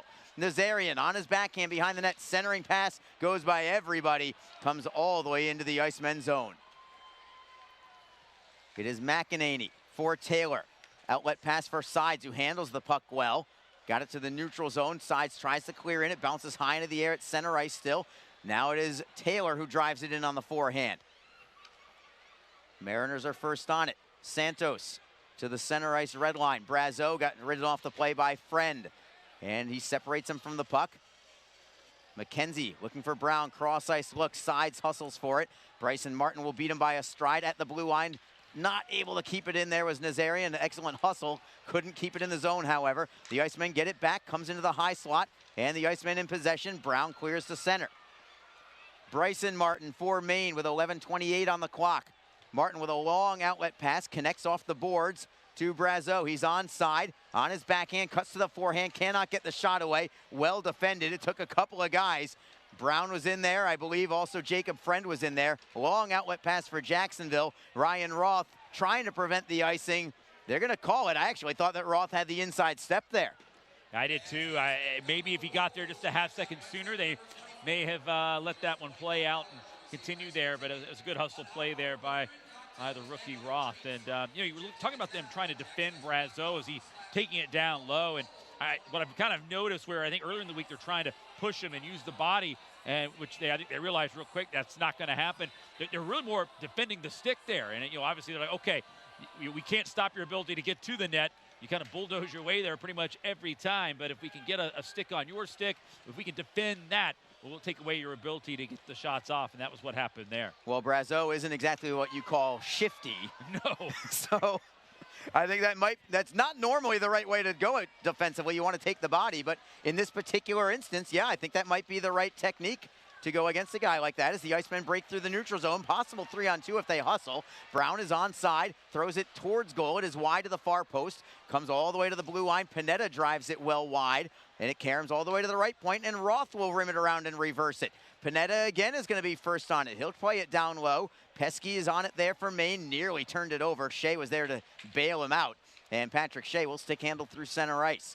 Shea now over the blue line. What a hit there from Zach Brazola, separating Shea from the puck, and the Icemen play it to center ice. It is Roth looking for Howardchuk. Howardchuk steps around a man. He is onside, trying to locate the puck. Centering pass. Brazola couldn't redirect it on net. It comes to Sanchez. Sanchez to the blue line. Pineda just able to hold it in. He'll move it down low. Comes around the boards. Greenway gives it up. Howardchuk trying to knock it free. Comes loose for the Mariners, towards the blue line, slowly at the blue line, held in briefly by the Icemen, kicked away now by Maine, and it's going to be a poke check ahead. Here come the Mariners. Greenway to the forehand, great back check from Sanchez, and the puck comes loose for Jacksonville, but a giveaway, and the Icemen then get it right back, fortunate to do so. Elmer by himself trying to go 1-on-2, cannot get away from Berglund. Berglund in possession for Maine. Victor Berglund, who did not play in either of the last two games. He was up in the American Hockey League with the Providence Bruins. He got sent down for this game tonight. So seeing his first action of this week against the Icemen. And Berglund with a fine defensive play there as the Mariners now have it at the Jacksonville blue line. Michael Kim playing it down deep. Brazeau with a hit up high, and a man threw him down right in front of Andrew Wilk. Austin McEnany looks right at Wilk and says, "Where's the call?" And there is none. We'll play on as the puck is in the neutral zone. Now a big hit by McEnany, this time on Pascal Laberge. And things are getting a little more chippy, and I kind of like it. Puck is in the neutral zone. Maine controls. Callan with a drop pass right to the Icemen. Martin takes a hit in order to clear it away. And now the Icemen, Luke Lynch tries to steal. Couldn't do so. Great back check here from Jacob Friend. And Friend, the blue line defenseman, will play it in deep. Maine right back with it, long outlet pass. Christopher Brown with a fine play defensively, knocking it free for the Icemen. It is Jacob Friend on the left wing side. 8:26 to go in the second period. Jacksonville with possession. Lodermeyer turns and fires. Glove save by Brodeur. Lodermeyer kind of pulled it back, pulled the string a little bit in order to create a screen on Brodeur, but Brodeur still making the glove stop. And we will take a break in the action. 8:21 to go in the second period. The Icemen still trailing by 1. It's 3-2. You're listening to Jacksonville Iceman Hockey. Don't forget, this game is being streamed live around the world today. Go to flowhockey.tv to catch all of the Iceman action and archived footage of the event. Flow Hockey is the live streaming home for the Icemen. Get the Flow Sports iOS and Android apps to watch the event live and on the go. Upgrade to a pro subscription and you can gain access to premium content on all Flow Sports sites. This includes more than 1,000 live events, original documentaries, exclusive training and technique videos, and much more. Follow Flow Hockey on Twitter, Facebook, Instagram, and YouTube to get the latest news and updates from the Icemen and other upcoming Flow Hockey events. Flowhockey.tv, the new streaming home of the Jacksonville Icemen and the ECHL. Best Bet Jacksonville and Orange Park are open and excited to bring you the best in poker, simulcast wagering, cocktails, sushi, and more. Visit bestbetjacks.com for more information. Best Bet, experience the best. And speaking of experiencing the best, it's Alex Reed along with Arlie Johnson. Arlex. Back for another broadcast here. Yes, we are. 3-2 is your score. The broadcast tandem known as #Arlex. We did not give ourselves our own hashtag. I feel like we have a chance of going viral, Reader. This was fan-driven on Mixler especially. No question. We are not out there for ourselves, are we? No, we would never be that. As we've come back to play, and the Icemen get a steal in the offensive zone. It is Roth looking to center. Feeds it for Sanchez at the half wall. Far side comes to Pineda at the left wing. Pineda with a one-timer. Glove saved by Brodeur. Pineda looking good with that one-timer there as Brodeur makes another glove save. Shots on net. 23 Jacksonville, 13 for Maine. 7:46 to go in the second period. Maine with only 13 shots on goal. Jacksonville, as we've alluded to a couple times this week, leads the league in shots on goals against. Fewest shots on goals against. And it looks like it's going to even go down a little bit more tonight. Yeah, I mean, you know, the Icemen, just look at it. I mean, 24.36 shots against per game average coming into today. That is first in the league, Arlie. The last 3 games, the Icemen have allowed the amount of shots against 20, 15, and 21. And right now, 13 here, 7:39 in the second. Those numbers on most nights, coaches will take under 25 anytime. What a play by Jeff Taylor to hold the puck in the zone. Lodermeyer nearly had a wraparound attempt go in just prior to that, and the Icemen continue to pressure and keep the puck in the main zone. Now it trickles loose. It does belong to the Mariners. Askew with a backhand flip in to the left side of Wall. Robbins is first on the puck, tries to center, deflects up high, comes to the Icemen and Jeff Taylor. Taylor, soft feed. That was a poised pass there from Taylor, and the Icemen break through the neutral zone. It's Lodermeyer for Nazarian, left wing side, tries to knock it free. The Mariners steal and clear out, and the Icemen get it back at center. Jacob Friend looking for Lodermeyer. Slides it ahead for Brown. He's onside with Nazarian. Wrister on net. Another glove save by Brodeur. Nothing wrong with that. These might look like routine saves, and I'm not saying that they're not routine saves, but you want to just keep pounding at the door, keep pounding away. You know, the Icemen we talked about on Wednesday, the first 2 periods, they kept missing the net. You're not going to score if you're not going to put it on net. At least they're giving themselves an opportunity. Make the goaltender make the save. Yeah, and he has tonight. I mean, both goals have come off rebounds, Arlie. I mean, get it there, and who knows what will happen. I think the Icemen, their second and third chance opportunities this week haven't been there. They've been here tonight, and the Icemen have to continue to pepper the net here of Brodeur and kind of keep the momentum going as far as shots are concerned. Maine clears into the Jacksonville zone. Elmer tries to step away from Santos. He does knock it loose for his teammate, Jacob Friend, who will stand behind his cage and wait to see which direction to pass the puck. He'll feed it to the right, finding Luke Lynch. Lynch with a nice feed up the middle for Elmer, who steps around a man wide. Forehand just wide to the far post. Comes all the way to Kyle McKenzie, back to Elmer. Elmer dropping it down low, sides on his forehand. Skates to the right wing circle, feeds it to the line for Friend. Friend with a wrister, save is made by Brodeur. Rebound was there, but the Mariners have it. Another good shift here from Jacksonville, and love that burst of speed from Jake Elmer. Did not miss by much on that sharp angle shot. A hit behind the play, Greenway on Friend behind the Jacksonville net. The Icemen have possession. It is Sanchez, left wing side. He's got Sides with him. Sanchez looking for Sides at his block, gets a backhander away, bouncing towards Brodeur, who makes yet another save. And we'll take another break in the action as the puck is frozen by Brodeur. 5:52 to go in the second period. It is still the Maine Mariners 3, the Jacksonville Icemen 2. This is Jacksonville Icemen hockey. The Jacksonville Icemen offer discounted tickets for groups of 10 or more. Whether it's a company outing, a group from your school or church, or just a gathering of friends, the Icemen can help you set up a night of fun at a discounted cost. Other benefits include an intermission ride on the popular Fan Zam, a post-game group photo, or take a shot on net after the game. Ticket fundraisers are also available. For more information, contact the Icemen office at 904-602-PUCK. That's 904-602-7825, or visit us online at jacksicemen.com. Icemen Hockey, feel the freeze.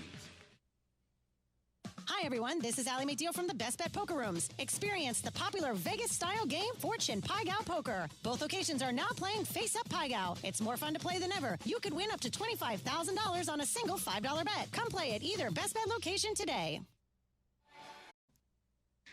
The Jacksonville Icemen offer discounted tickets for groups of 10 or more. Whether it's a company outing, a group from your school or church, or just a gathering of friends, the Icemen can help you set up a night of fun at a discounted cost. Other benefits include an intermission ride on the popular Fan Zam, a post-game group photo, or take a shot on net after the game. Ticket fundraisers are also available.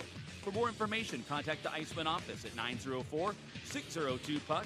That's 904-602-7825, or visit us online at jacksicemen.com. Icemen Hockey, feel the freeze. Hi, everyone. This is Allie McDeal from the Best Bet Poker Rooms. Experience the popular Vegas-style game, Fortune Pai Gow Poker. Both locations are now playing Face-Up Pai Gow. It's more fun to play than ever. You could win up to $25,000 on a single $5 bet. Come play at either Best Bet location today. The Jacksonville Icemen are always looking to give back to the communities of North Florida. The team offers a ticket fundraising program that many local nonprofits and schools and charitable organizations can take advantage of. The program is simple. Your organization sells tickets to an Icemen home game, and a portion of each ticket purchase will go directly to your cause. This is a fun and easy way to raise money and gain exposure for your organization or school. For more information, contact the Icemen office at 904-602-PUCK. That's 904-602-7825, or log on to jacksicemen.com. NHL players have amazing talent, and some of the very best developed right here in the ECHL. Beagles in, he scores! Now, follow all your favorite ECHL alumni every night on NHL Network's primetime hockey show, NHL Tonight. Both teams recognize how big this matchup is. Fire save by Dubin. Rebound! Goosebump stuff. NHL Tonight, every night 6 Eastern on NHL Network. And welcome back. Arlie Johnson with you at the Publix rink at the VyStar Veterans Memorial Arena. The Icemen trailing by 1 after 2 periods of play. The Maine Mariners have a 3-2 advantage. Let's go to the ECHL standings. We'll start with the South Division. If I have time, I'll see if I can expand that to the other 3 divisions, but we'll start in our own division for the time being. At the moment, the Florida Everblades, who are playing much better, a slow start for them, including an opening night loss to the Icemen way back in October, but the Everblades have righted the ship. They are in first place, but nobody is really separating themselves, I don't think, in the South Division standings. Florida right now, 7 wins, 3 losses, 1 overtime loss, 1 shootout loss. They are alone in first place with 16 points. The Norfolk Admirals coming off a victory last night, a shutout victory at that over the South Carolina Stingrays. Norfolk at 7-4 on the year. They have 14 points. In third place, the Orlando Solar Bears, but they're only at 500. 5 wins, 5 losses, 1 overtime loss for them. They have 11 points on the year.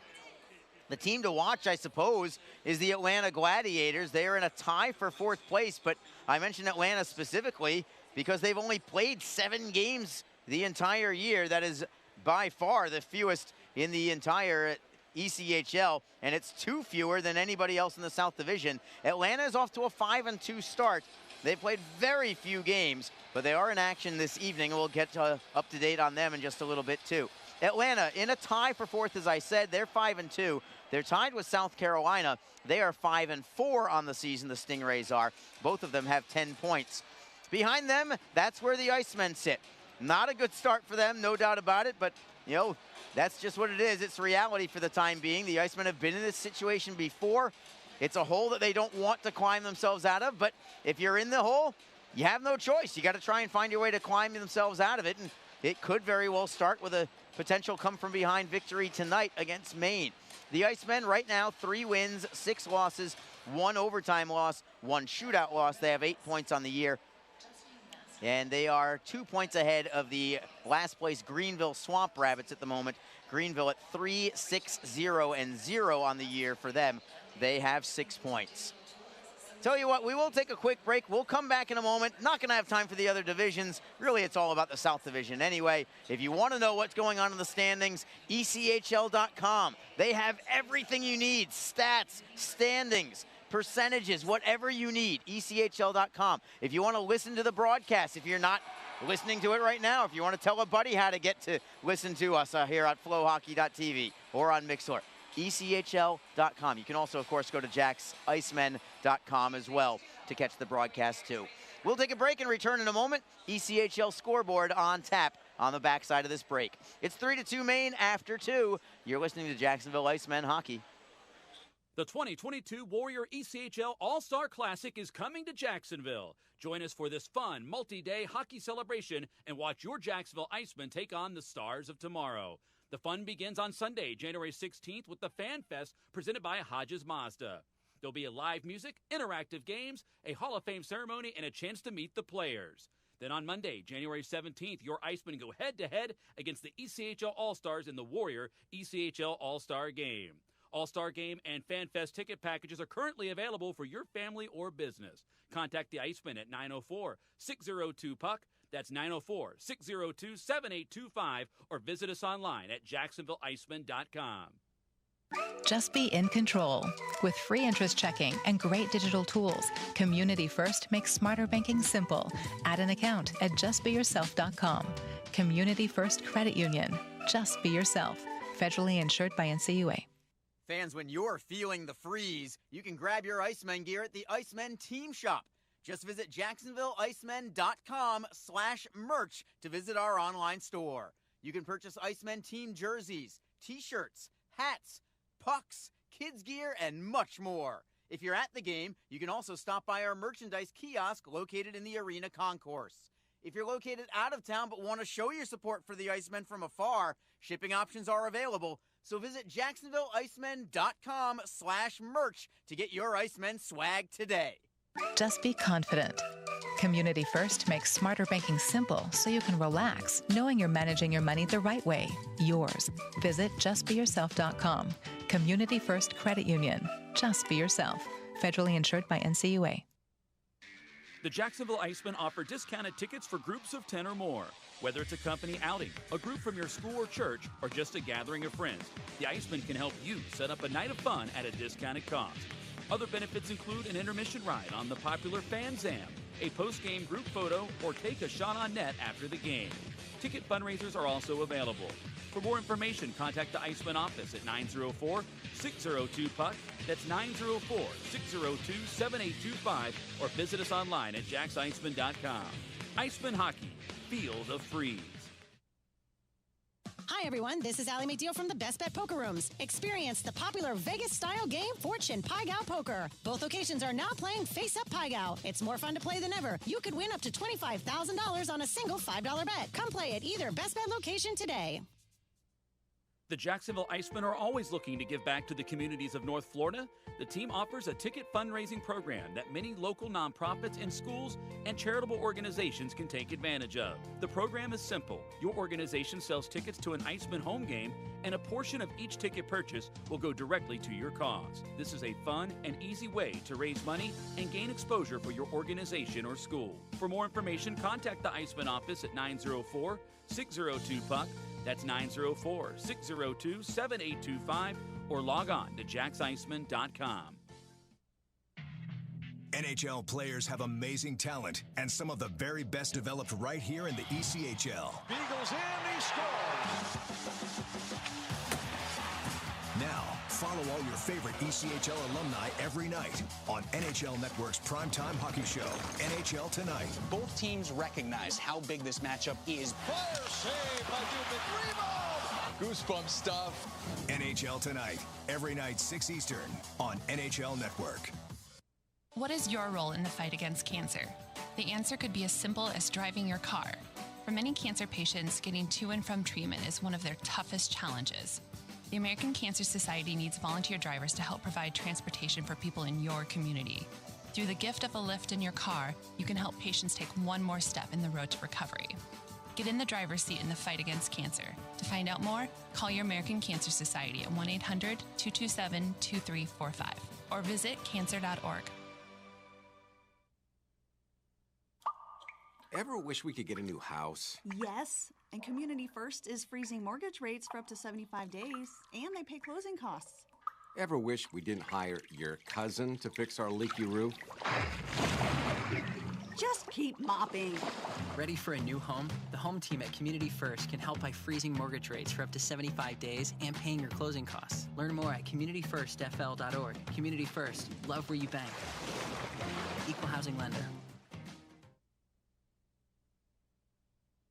Welcome back to the public drink at the VyStar Veterans Memorial Arena. Arlie Johnson, dangerously close to being joined by Luke Nicholas, but it didn't happen. He had the headset and then it was gone. Just like that. So close. Next time? I don't want to ruin your viewership. Oh, no, that would never happen. It's impossible to lose viewership the way with people like you, Luke. One of the best in the business right here. For all your ticketing needs and sponsorship needs, Luke Nicholas is your guy for the Jacksonville Icemen. It is 3-2, Jacksonville trailing after 2 periods of play. The Icemen come back out onto the ice, led by their goaltender Tyler Wall. I should mention, by the way, that their backup goaltender tonight is not Charles Williams, but it is a very familiar face for you Icemen fans who have been with us since the beginning. Backup goaltender tonight for the Icemen, Austin Watts. He was your #1 goaltender for season 1 for the Icemen. In fact, I even see somebody in the front row behind the Icemen bench wearing an Austin Watts jersey. I think it's the military jersey. Love seeing it. So he is backing up Tyler Wall tonight, and he will be tomorrow as well. Williams just banged up a little bit, so placed on short-term IR. He should be ready to go for next week, I would imagine, but he's not going to make the trip to Florida. Austin Watts will be. To the scoreboard we go. Plenty of games in action. I believe there's 12 games total. Only 3 teams are not in action in the entire league. But strangely, all 3 of them are in the South Division. Both other teams in Florida, both the Orlando Solar Bears and Florida Everblades, they are idle, as are the Norfolk Admirals tonight. But there is one South Division matchup this evening. It's a battle of South Carolina, as the Greenville Swamp Rabbits are hosting the South Carolina Stingrays. Greenville on top 2-0 early in the 3rd period. South Carolina got shut out yesterday by the Norfolk Admirals, so the Stingrays are now going 5 periods in a row without a single goal. You think it's been tough for the Icemen to score? Apparently it's the same thing for South Carolina. Again, 2-0 Greenville early 3rd period. The only other team in the South Division that's playing is the Atlanta Gladiators, which is news in itself. They've barely played at all this year. They're hosting the Cincinnati Cyclones, an interdivisional matchup, and the Gladiators do have the lead. It's 2-1 over Cincinnati. 6 minutes to go in the 2nd period there. And with that, we will go to ice level. We are just about ready for the start of the 3rd period. Jacksonville trails by 1. Each team 1 for 2 on the power play. The Icemen trailed 3-1 briefly in the 2nd period, but they scored on the power play to cut the deficit in half. That's where we are right now. Puck is down, and we are underway for the final stanza. Maine clears it into the Jacksonville zone. Wall tries to clear it himself. The Mariners hold it in, but a shot gets deflected away. Not out yet. Mariners hold the zone. LeBear's right through the top of the slot. Nobody home. Taking it off the end boards is Brazeau. Shot from distance, deflects behind the net. Wall got taken down on the play, no call. They're just telling him to get back up. I think it was a collision maybe created by the Icemen as the Mariners pressure. Berglund tries to center, comes free to the Icemen. McKenzie tries to tap it loose. He does find Brown. Brown will chip it off glass and out to the neutral zone. J.D. Greenway from center ice. He'll float it in cross corner. Jacob Friend off glass. Bounces free to the Icemen. It is Brown poking around a man, and he beats him wide. He's got Nazarian cutting the net. Brown tries to center. It was deflected by Askew. It was well defended. Icemen get it right back, however. Nazarian behind the net of Brodeur. Ridden off the play by Doherty. He's all by himself for the moment. Jerry Leone turns and plays it off glass and out to center. James Sanchez will forehand it right back in as Ryan Roth chases after it. Greenway gets away from him. Good outlet pass. Been very impressed with J.D. Greenway this week for the Mariners, the big defenseman. The Mariners play it in deep. Jacksonville's first on the puck. Around the boards we go. Jerry Leone beats Taylor to the puck by a step. The Icemen now steal it away. Excellent work from Sanchez. He'll find Roth. Roth on a three-man rush. He cannot gain the blue line. Delayed offside here as the Mariners take over. It's Paliani. You see very little action for the Mariners. Works it free for Callan. Rister up high on goal. Easy save there for Wall. He'll take the face-off. And the draw will come in Jacksonville territory with 18-12 to go in the third period. Jacksonville has dominated the shots on goal the last couple of games, but they have not dominated the scoreboard. They need to try and tie this one maybe even early, give themselves an opportunity to just play downhill hockey. Face off to the left of Wall, and the Icemen take it. Up the right wing side. Sides deflects it away to the red line. Callan gives it up, and the Icemen with a turnover. It is Martin with it, trying to center. It is blocked in front. Martin gets it back, avoids Callan behind the main net. Martin on his backhand. Curls it to the blue line. It is Pineda for Berzola, right circle. Wrist shot deflects on net. Save is made. Rebound for Lynch. Cannot get the centering feed away. Berzola holds it in, bouncing puck at the line, and it trickles out to center ice. Berzola right back with it. Over the blue line, tries to beat his man wide in Martin. Berzola centering feed, knocked away by Brodeur. Berzola gets it back, sides at the blue line. Wrist shot is blocked, poked away by Jacksonville, not cleared yet. Now the Mariners get possession, and they will skate out to center. Pineda unable to take the body. The Mariners clear it into the zone. Wall will leave the puck for Berzola, who's got all day as Maine is completing a line change. Berzola dekes away from a man, dances through center and forehands into the zone. Lodermeyer gives chase against Michael Kim. Kim chips it away for Santos. The Icemen get the turnover behind the net. Santos gets it right back. Puck again goes loose off a skate, and the Mariners are there once more.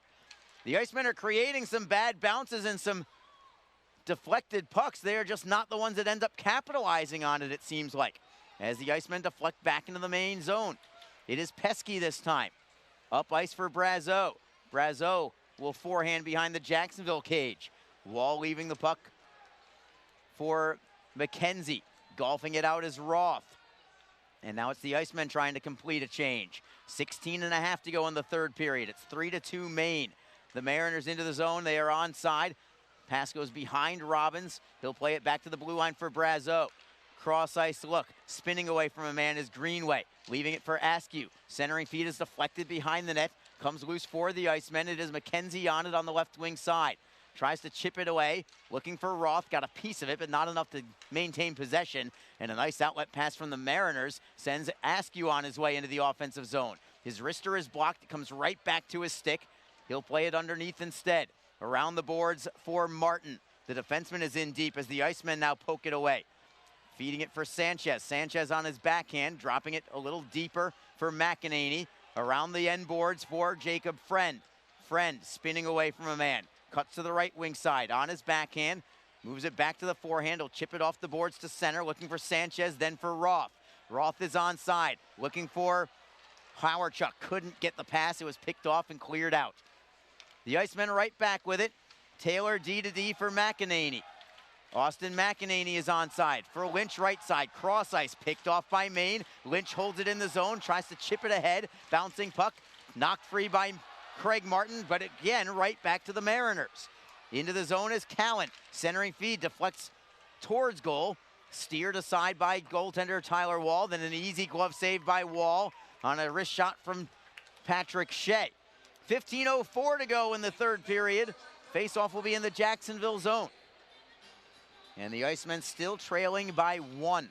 Let's go through a few other scores from around the league, the games that don't involve South Division teams.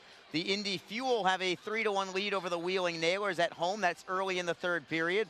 It's the Newfoundland Growlers, a 3-0 lead at the Reading Royals. Two good teams there. Newfoundland at 8-2, Reading at 5-1, 2-1. Trois-Rivières, the Lions have a 4-1 lead over the Worcester Railers. That is midway through the third period. We'll give you some other scores as we get the chance. Meanwhile, the Icemen have the puck at center ice. It is Brown over the blue line. He'll chip and chase. LeBears takes the body on him. Brodeur takes the buck. Looking for the steal is Brown. McKenzie gets it loose for Lodermeyer. Rister on goal. Easily gloved by Brodeur. He'll take the draw. And that allows us to go back to some other scores around the league. The Toledo Walleye all over the Iowa Heartlanders tonight. 4-0 after 2 periods of play. Toledo earlier this year beat Iowa by a count of 10-1, so they seem to have the Heartlanders number in the early going. Elsewhere, the Fort Wayne Comets, a 2-1 lead. That is at home against the Kalamazoo Wings after 1 period of play. The Tulsa Oilers and Wichita Thunder are tied at 1 early in the second period, and they are just underway. Rapid City hosting Allen. And we'll give you a couple of other scores in a moment that are, or at least games that are not quite underway yet. Mariners win the draw. Kim tries to clear it around the wall. Held in by Jacksonville. Driven into the opposite corner by Panetta. Askew on his forehand. Just able to clear it away. As Berzola got a piece of it with the glove, but not enough to keep it in the zone. The Mariners take it into the Jacksonville zone. Sanchez on his backhand. Turns to his forehand. Tries to knock it away. Looking for Elmer to help out. Elmer off glass and out, trying to spin away from Askew, but Greenway is on it there. He'll drive it off the boards for Robbins. Brendan Robbins forced a little deeper in his own zone. He'll curl inside his own blue line, pass up the right wing for Pagliani, who throws it high into the air to the right side of Tyler Wall. It is Zach Berzola for the Icemen. To the left wing, Martin. Outlet pass deflected, comes back to the Mariners at center ice. Another backhand clearing and a penalty coming on Jacksonville. McEnany gets the touch. It's going to be a power play for the Mariners. Tripping is the call, and the Icemen down by 1 and now down a man as well. Critical kill for the Icemen when we come back from this break. 13:34 to go in the third. It's Maine 3, Jacksonville 2. This is Jacksonville Icemen hockey.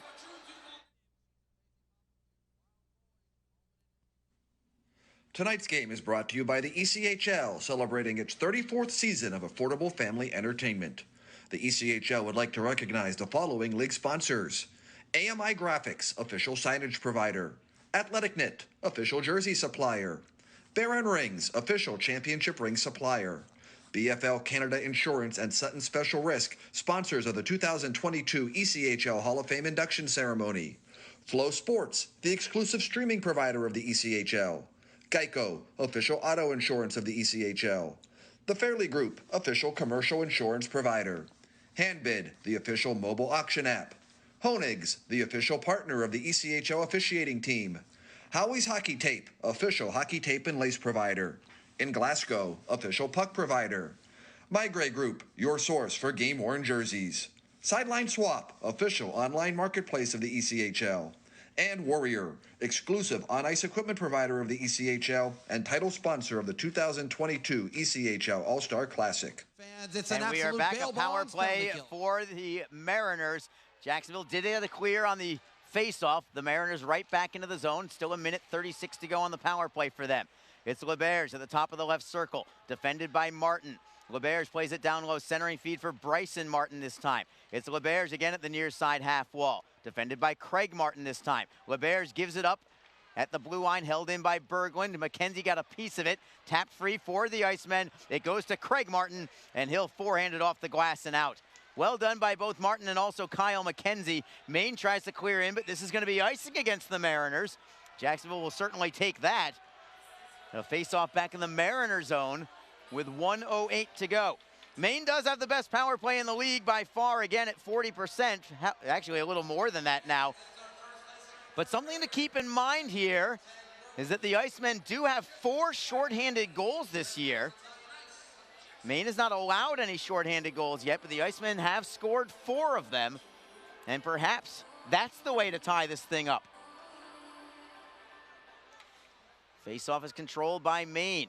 It is Martin behind his own net for Berglund.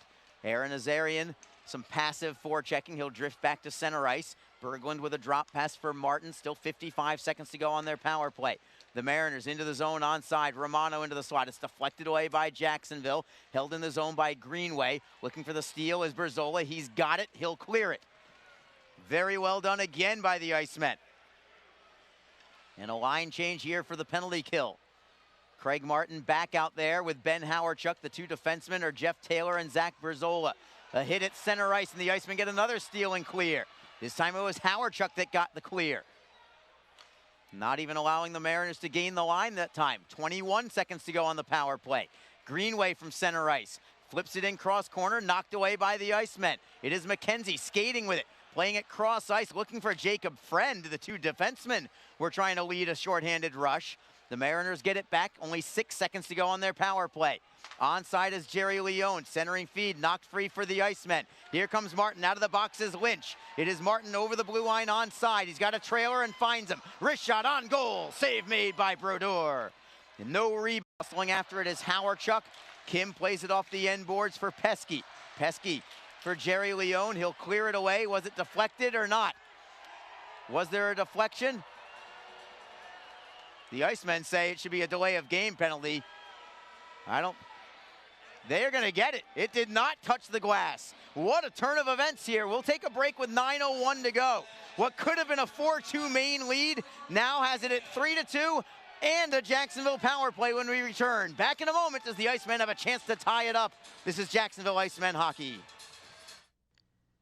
Don't forget, this game is being streamed live around the world today. Go to flowhockey.tv to catch all of the Icemen action and archived footage of the event. Flow Hockey is the live streaming home for the Icemen. Get the Flow Sports iOS and Android apps to watch the event live and on the go.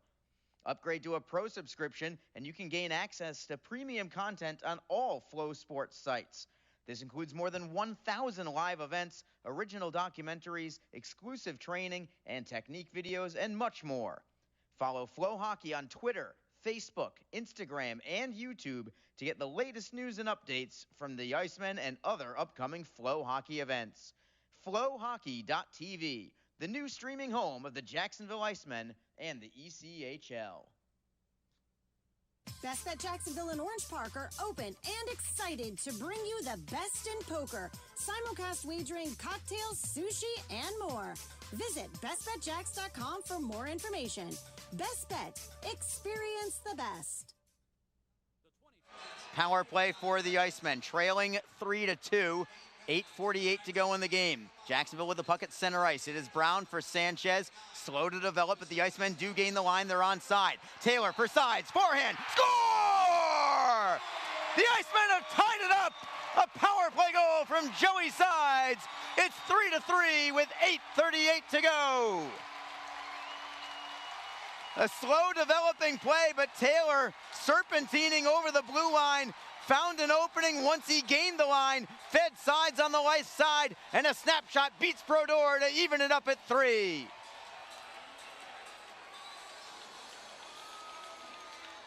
Went short side on Jeremy Brodeur. And the Icemen have tied it up at 3. Jeff Taylor, his 3rd point of the night as well, as we bring you down to Joe Massa in just a moment. 11:22 is going to be the time of the goal. Here's Joe Massa with your goal call. Play goal, scoring his 2nd goal of the season, number 19, Joey Sides. Assisted by number 3, Jeff Taylor, and number 12, James Sanchez. Time of the goal, 11 minutes, 22 seconds. Once again, your Iceman power play goal, scored by number 19, Joey Sides, assisted by Taylor and Sanchez. Time of the goal, 11:22. And that turn of events could not have gone any better for the Jacksonville Icemen. Maine thought that they took a 4-2 lead. The goal was disallowed for goaltender interference. Less than a minute later, a Maine penalty, followed by an Icemen power play goal. Joey Sides gets the goal, his 2nd of the year. set up by Taylor and Sanchez. And the Icemen are tied at 3, and now Tyler Wall with a big save on Askew, keeping it knotted up at 3. He'll take the face-off as well. 8:11 to go in the third period. So the Icemen have come from 3-1 down to tie things up. A pair of power play goals to do that. So Jacksonville now 2 for 3 with the man advantage tonight after being, I believe, 0 for their previous 10 prior to that, at least, maybe more. Face off to the right of Wall. Shot from the Mariners is blocked in front. I think it was Howardchuk that got a piece of it. Jacksonville is able to clear it out to center ice. It is Doherty from center ice. He'll rim it around. Wall unable to block it behind the net. The Icemen try to clear. Mariners hold it in at the blue line. They'll feed it for Romano. Tries to center. It's knocked away by Jacksonville. Sides around the wall, right side. Doherty pinches in from the line, and he'll keep it in the zone. Fans are all over Jeremy Brodeur right now as the Icemen try to clear it away. Tapping at it is Panetta. He cannot clear, but a big block comes back to Shea. What a save by Wall with the blocker in traffic in front. Mariners keep it in the zone. A good pushback from the Mariners. Wall with a save as Pagliani got taken down behind Wall, between Wall and the goal. Pagliani got sent down on the play by Zach Berzola. 7:28 to go. And a 3-3 hockey game.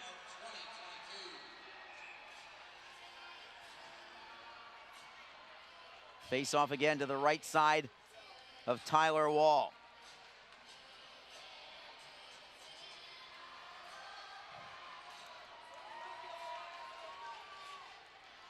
And the Icemen win it. It's McKenzie rimming it around. Nazarian tries to clear, cannot do it. Loose at the left wing point, held in by Maine. Brazeau on his backhand, plays it underneath, looking for LeBerge. McKenzie takes the body on him. Good body positioning there by Kyle McKenzie. Tries to kick it away for Nazarian. Far side Wall, Nazarian, can he get away from a double team? Enough to knock it loose for McKenzie, and the Icemen will start the rush. A good shift there by McKenzie. Coming up the right side for Brown. Outlet pass, deflects into the zone, onside, but the Mariners have the puck. It is Nate Callan behind his own net. Lodermeyer waiting, and then peels off on his forecheck. Let's go Icemen, the chant from the crowd, as Kim plays it D-to-D for Callan. Up the boards, indirect feed. The Mariners take it to the blue line, but the Icemen get it right back. 6:36 to go in the game. 3-3 hockey game. Elmer over the blue line. He is onside, but the drop pass, nobody's home. It goes to Askew instead. And the Mariners will now stick handle in onside. Askew at the right wing circle. All the way down low, tries the bank shot. Goes off the side of the net. Comes around to the blue line, Greenway. Cross ice for Berglund. Rister goes wide. And it comes free for the Icemen. Elmer behind his own net. Elmer off the boards and out. Man got hit from behind for Jacksonville. No call there. And we will play on. The puck is in the main zone. Looking for the steal is Lynch. He was all by himself. He couldn't get it. Now he taps it free, and he gets it for Berzola. Berzola ridden up against the wall. And the Mariners get it back. Looking for another turnover. The Icemen again will try and keep it in the zone. They'll hold it in briefly. Mariners get it back, however. In the neutral zone, Bryson Martin. A soft toss in behind the net of Tyler Wall. Icemen try to clear, they cannot. Shot is blocked by Jacksonville. It comes loose for the Icemen. Sanchez, a backhand feed for Howardchuk.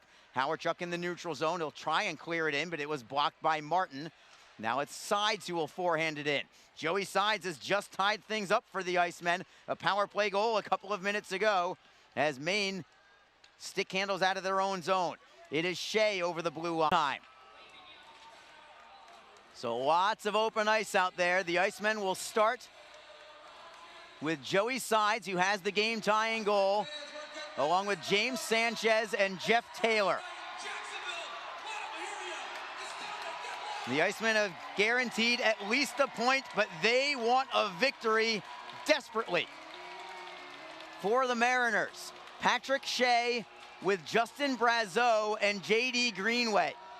Not the fastest guys out there for Maine. We'll see if Jacksonville can capitalize on that, but the Mariners take the face-off. They start with the puck. It is Shea up the right wing side. He is the only of the three that has any kind of speed. He'll take it behind the Jacksonville net. Coming around, Taylor looks for the steal, couldn't quite get it. He might have had a breakaway had he knocked it loose. Mariners in the offensive zone. It is Brazeau. Tries to step towards net, knocked free by Tyler Wall in the paddle of his stick, and the Icemen take possession. Here they come up ice. Sanchez through the neutral zone. He's onside, beats a man wide, cuts towards goal. Sanchez to the backhand. Just put it wide, and a save actually made by Brodeur. What a stop, what a move by Sanchez as he tried to go coast to coast. But Brodeur somehow able to reach out with the glove. Sanchez tried to roof it over Brodeur. Couldn't quite do it as you look at the replay. What a save by Jeremy Brodeur. That's got to be one of the saves of the week for the ECHL Plays of the Week, as the Icemen unable to win it there. An offensive zone draw, however, and Maine wins it. It's LeBerge. Off the end boards for Michael Kim. And here comes Michael Kim up the left wing side. He's got half a step, cannot get the shot away. Great closing speed by Christopher Brown. Kim gets it back, and they're still in the offensive zone. Kim looking for Santos. LeBerge tries to get a centering feed away. It's knocked free by Jacksonville. Comes back to the Mariners. Kim with a saucer pass for Santos. Fakes the shot, tries to step around the man. The Icemen break it up and take it over. It is Pineda behind his own net. 5:42 remaining in overtime. 3-3 hockey game. Pineda up the right side. An opening for Brown. Closes, fires, it goes wide. And Pineda better get on his horse. It's a foot race for the puck. Jerry Leone first on it for Maine, but it is deep in the corner. Tries to spin away from Pineda. Jerry Leone at the right circle. Closes to the high slot. Rister on goal. Save is made by Wall. He smartly plays it for Lodermeyer. Lodermeyer tries to kick it away. On his forehand. Finds an opening and he'll start up ice. Lodermeyer for Howardchuk. Howardchuk has blazing speed. He's onside on the left wing. Sharp angle shot. Saved by Brodeur. No rebound. With 5:04 to go in OT. Still 3-3. Nothing more exciting than overtime hockey in the regular season or in the playoffs, but 3-on-3 in the regular season is just fantastic stuff. Face-off is to the right of Jeremy Brodeur. Critical draw. And the Icemen win it. It is Berzola stepping around a man. Walks in looking for sides on the back door. Couldn't get the pass to him. Berzola tries to get it back, but it's the Mariners skating away. Patrick Shea in the neutral zone. He's by himself for the moment. Stops at the blue line and gives it up. Sides one-on-one. Martin defends. Sides waits for a trailer and Berzola. Sides on his forehand. Trailer is Sanchez. Around one man. Backhander over the crossbar. Comes free for the Icemen. Berzola on his forehand. He'll skate out to center ice and keep possession of the puck. 4:26 to go in overtime. Berzola for Sanchez. Has Sides with him and he gives him the puck. Sides is offside on the play. The Icemen will take the touch and it's going to be a face-off, and I think it's going to be an intentional offside. Joey Sides lost the handle just as he was trying to gain the blue line, and the timing thrown off because of it. It will be an intentional offside, and the face-off will be in the Icemen zone. Draws to the right of Tyler Wall. Christopher Brown, Aaron Azarian up front with Jeff Taylor. Brown takes the draw against Brendan Robbins, and Brown wins it. It is Taylor in front of his own goaltender. Flattens the puck, and he'll station himself behind the cage. Slowly out of the zone. Plenty of time here. Still 4:02 to go in overtime. Brown onside, goes around Brazeau and he beats him. Cuts towards goal, forehand, save, rebound, save. It's still loose. The Icemen will get it back. Brown tries to get it free, and a steal from the Mariners. Here comes Andrew Pesky over the blue line, looking for Robbins, swept away by Wall. Wall will cover it up and take the face-off.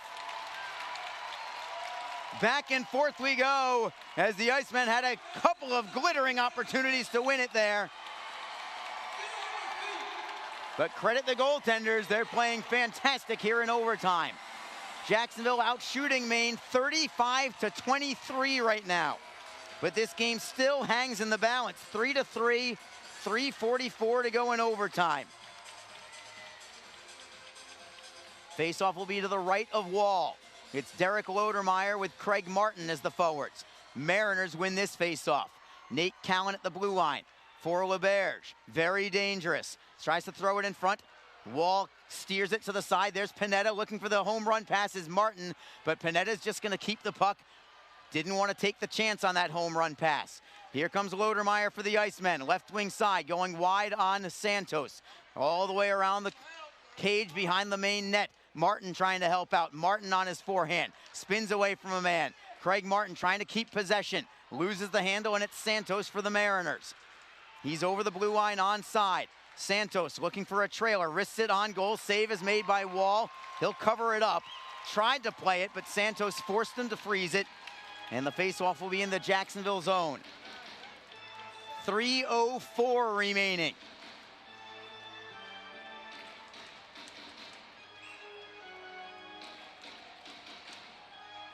Sanchez coming back out for the Icemen to take this draw. Joey Sides and Zach Berzola complete the trio out there for the Icemen. Sanchez wins it. It is Berzola playing it off the boards for Sanchez. Sanchez behind his own net. Less than 3 minutes to go in OT. Sanchez still waiting to decide which way to take the puck. He'll feed Sides on the right wing side. Sides, backhand sauce pass for Berzola through the neutral zone. Moves around a man, he's onside. He'll find Sides, not in scoring position, but the Icemen keep the puck. Berzola gets it free. Berzola at the right circle for Sides. Snapshot is blocked. Rebound, Sanchez holds it in for the moment. Loose in the slot. It goes to Berzola. Forehand over the crossbar. And it comes off the end boards for the Mariners. Askew with a drop pass for Kim. Kim circles back to his own blue line. 2:14 remaining in overtime. It is Robbins now for Maine. With speed into the zone onside. Cuts to the backhand. Shot on net. Save made by Wall. Just enough with the left pad. Robbins gets it right back into the slot. Centering feed deflected by Nazarian, but not out of the zone yet. Mariners still have it. Robbins at the right circle. Around one man. Cannot get the shot away. Curls to his forehand. He drops it for Berglund. Berglund in the high slot. Rister goes wide. Comes off the end boards for Brazeau on his backhand. Brazeau into the slot, slap shot. That goes wide as well. It comes off the glass for the Icemen. Sanchez for Berzola. 1:37 to go, long outlet pass.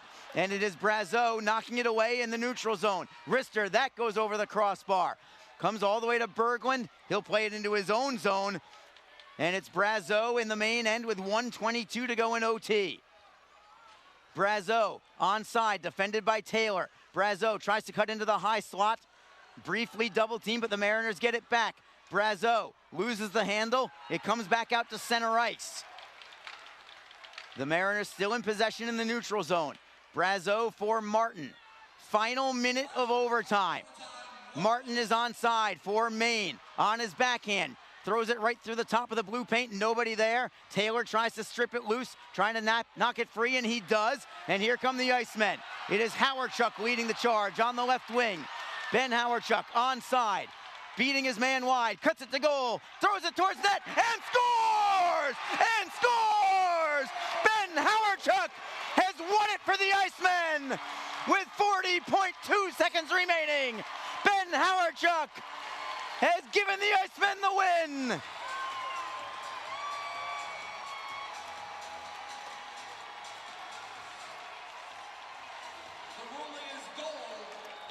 They are going to review it. It is under review. It's not over yet. Hold the phone, everybody. Ben Howardchuk, for now, has the game.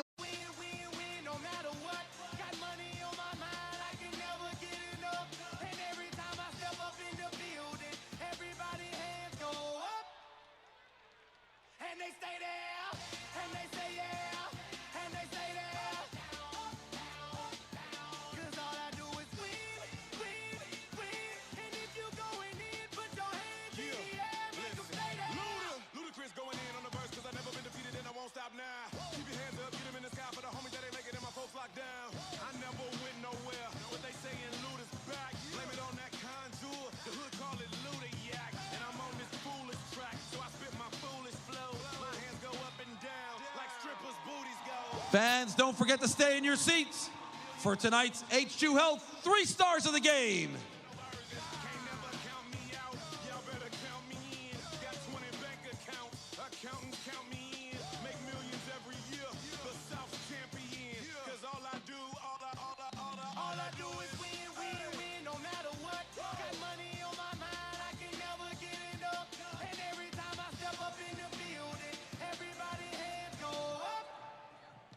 Kenny.